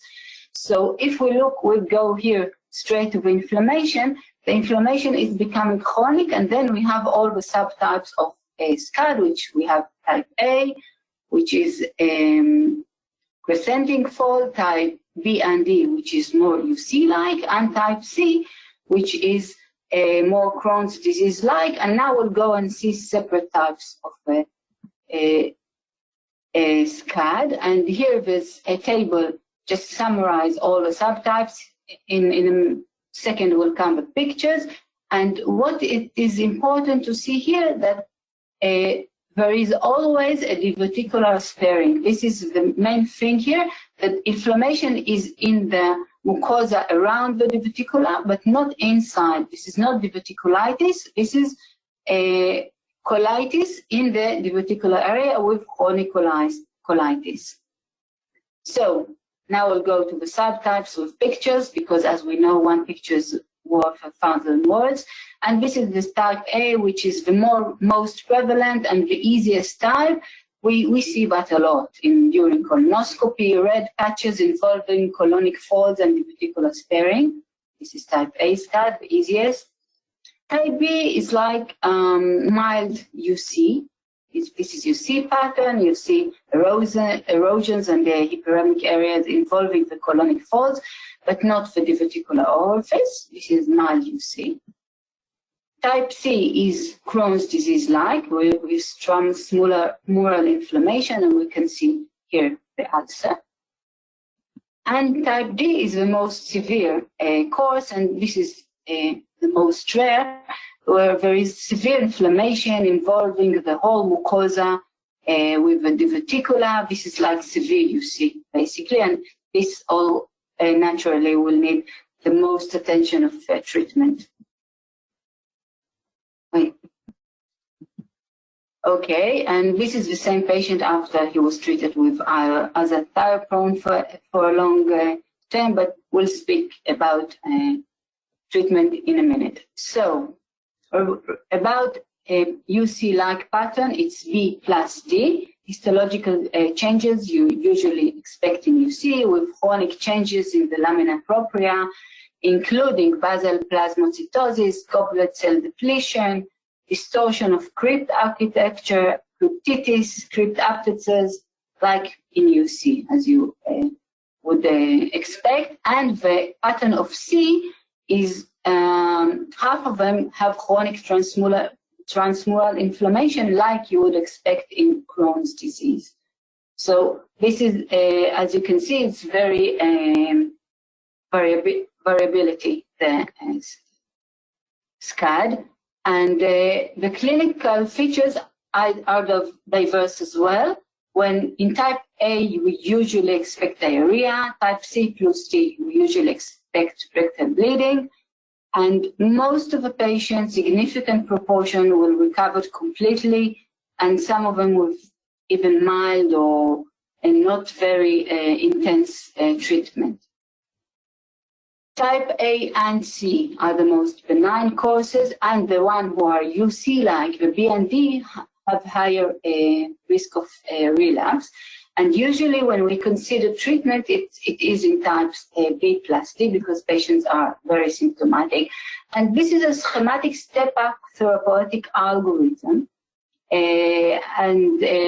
Not, we know in IBD we have a step down, but here there's definitely the step up algorithm, which is most accepted. First of all, the disease is milder. Usually we try to get antibiotics, ciprofloxacin and metronidazole for a period of time, and then we move to mesalazine for maintenance. Then if a patient does not respond, then we'll go to beclomethasone and probiotics, and then maintenance with 5-ASA if the patient has a good response. Does not respond, we'll go to systemic steroids with prednisone, and then we might need to have steroid-sparing agents as anti-TNF. In the past, they used to give azathioprine, but I wouldn't recommend that, as we're not giving azathioprine to older patients these days because of the side effects, the greater risk for malignancy. Therefore, usually what we have to consider is to give anti-TNF or other biologic. We'll speak about that in a minute. And only the most severe cases and the most stubborn cases will go to surgical treatment.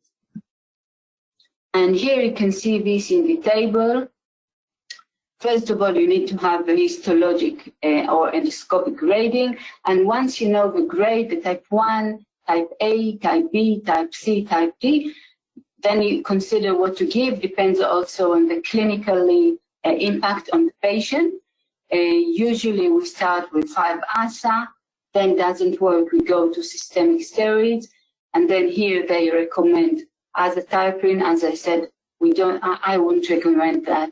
These days I would recommend go straight to biologic therapy, either anti-TNF alpha, or we can also consider is there a place for vedolizumab, because as I said, these are older patients usually, and the risk of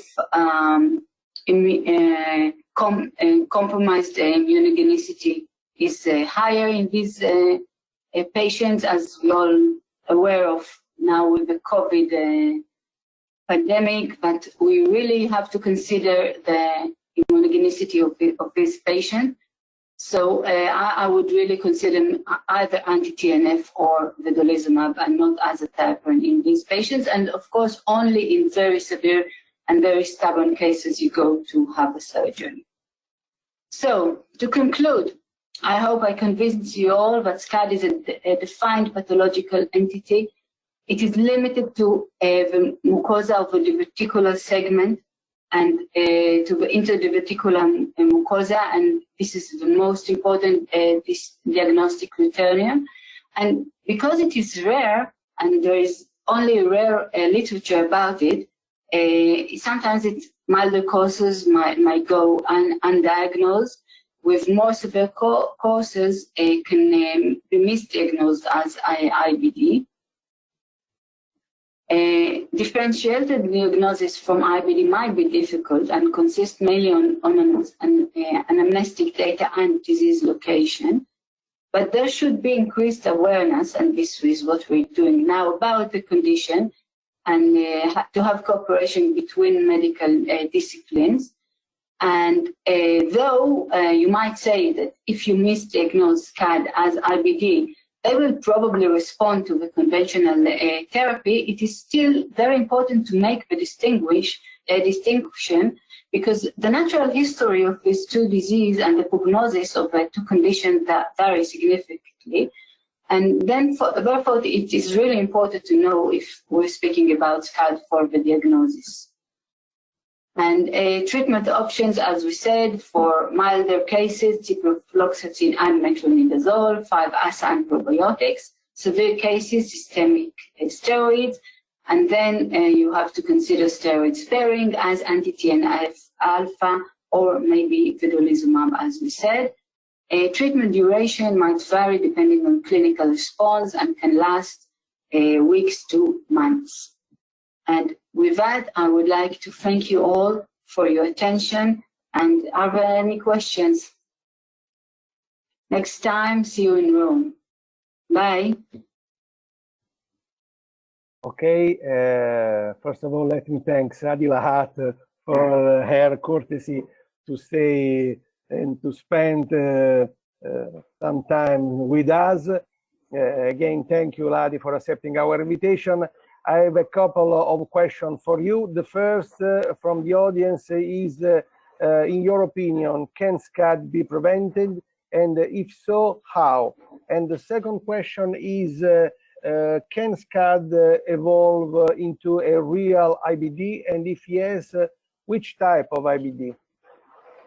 Okay, so there is no so much data about all these things. SCAD, as I said, is very rare, and that's why sometimes you were even misdiagnosed as IBD, and you have to go first of all to the clinics and to ask the patient and to see if it follows diverticulitis.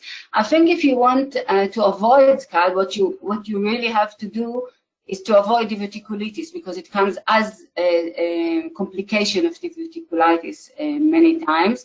And as I said, it comes as a complication of probably severe diverticulitis, which goes to chronic inflammation, and then the inflammation stays in the area of the diverticular disease. So I suppose if you try and treat and avoid acute diverticulitis, and especially complicated diverticulitis, then you can lower the rates of SCAD. And what was the second question? The second question is if you think that SCAD can evolve into a real IBD. Sometimes. And if yes, what do you think about which type of IBD? Okay, so sometimes we can see that. Sometimes we can see that it begins in a SCAD, and then it evolves to a full UC. Then the inflammation is going to the rectum. This is very rare as well. But usually, if it goes, it involves into UC. I've seen some cases of that, but not a lot of cases at all. Usually, it's the heaviest and the most complicated cases of SCAD. Most of them, as the literature says, they do react to treatment, and only very rare cases will need an operation. Another question, do you think that there is a space for surgery in some patient, and which patient? What do you think?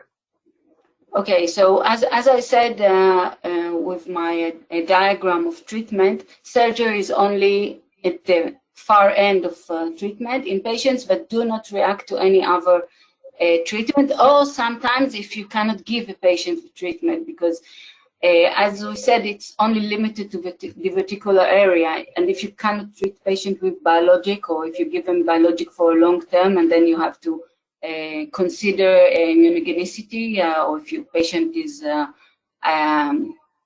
had cancer or whatever, then you have to consider the risk factors, and then and the patient doesn't react to our treatment, then only then you should consider surgery. But basically, I think most patients will be fine with simple treatment, maybe 5-ASA, probiotics, or antibiotics, rifaximin. Only in rare cases you really need chronic therapy for the long run. Thank you, Adi. Unfortunately, we have to stop the session because the time is really too late. And I will thank the speakers of this session. Very, very interesting. I found their presentation very useful for my practice, and I hope the same for you. And let me thank my co-chair, Dr. Francesca Picconi. And now I leave the floor to Dr. Giovanni Brandimarte for closing this first day of the Congress. And thank you again for your attention. So, thank you for all the speakers for the nice presentation. They were very interesting presentation. And I think that we could have answered some of your doubts. So I think that is time to close the symposium. We will see tomorrow morning. Have a nice evening. Ciao.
Devo essere ad Atene, il prossimo anno magari, adesso il prossimo anno sarà ad Atene, poi lo faremo magari da Dandumitascu in Israele da Edilat o in Brasile da Mauro Baffuto.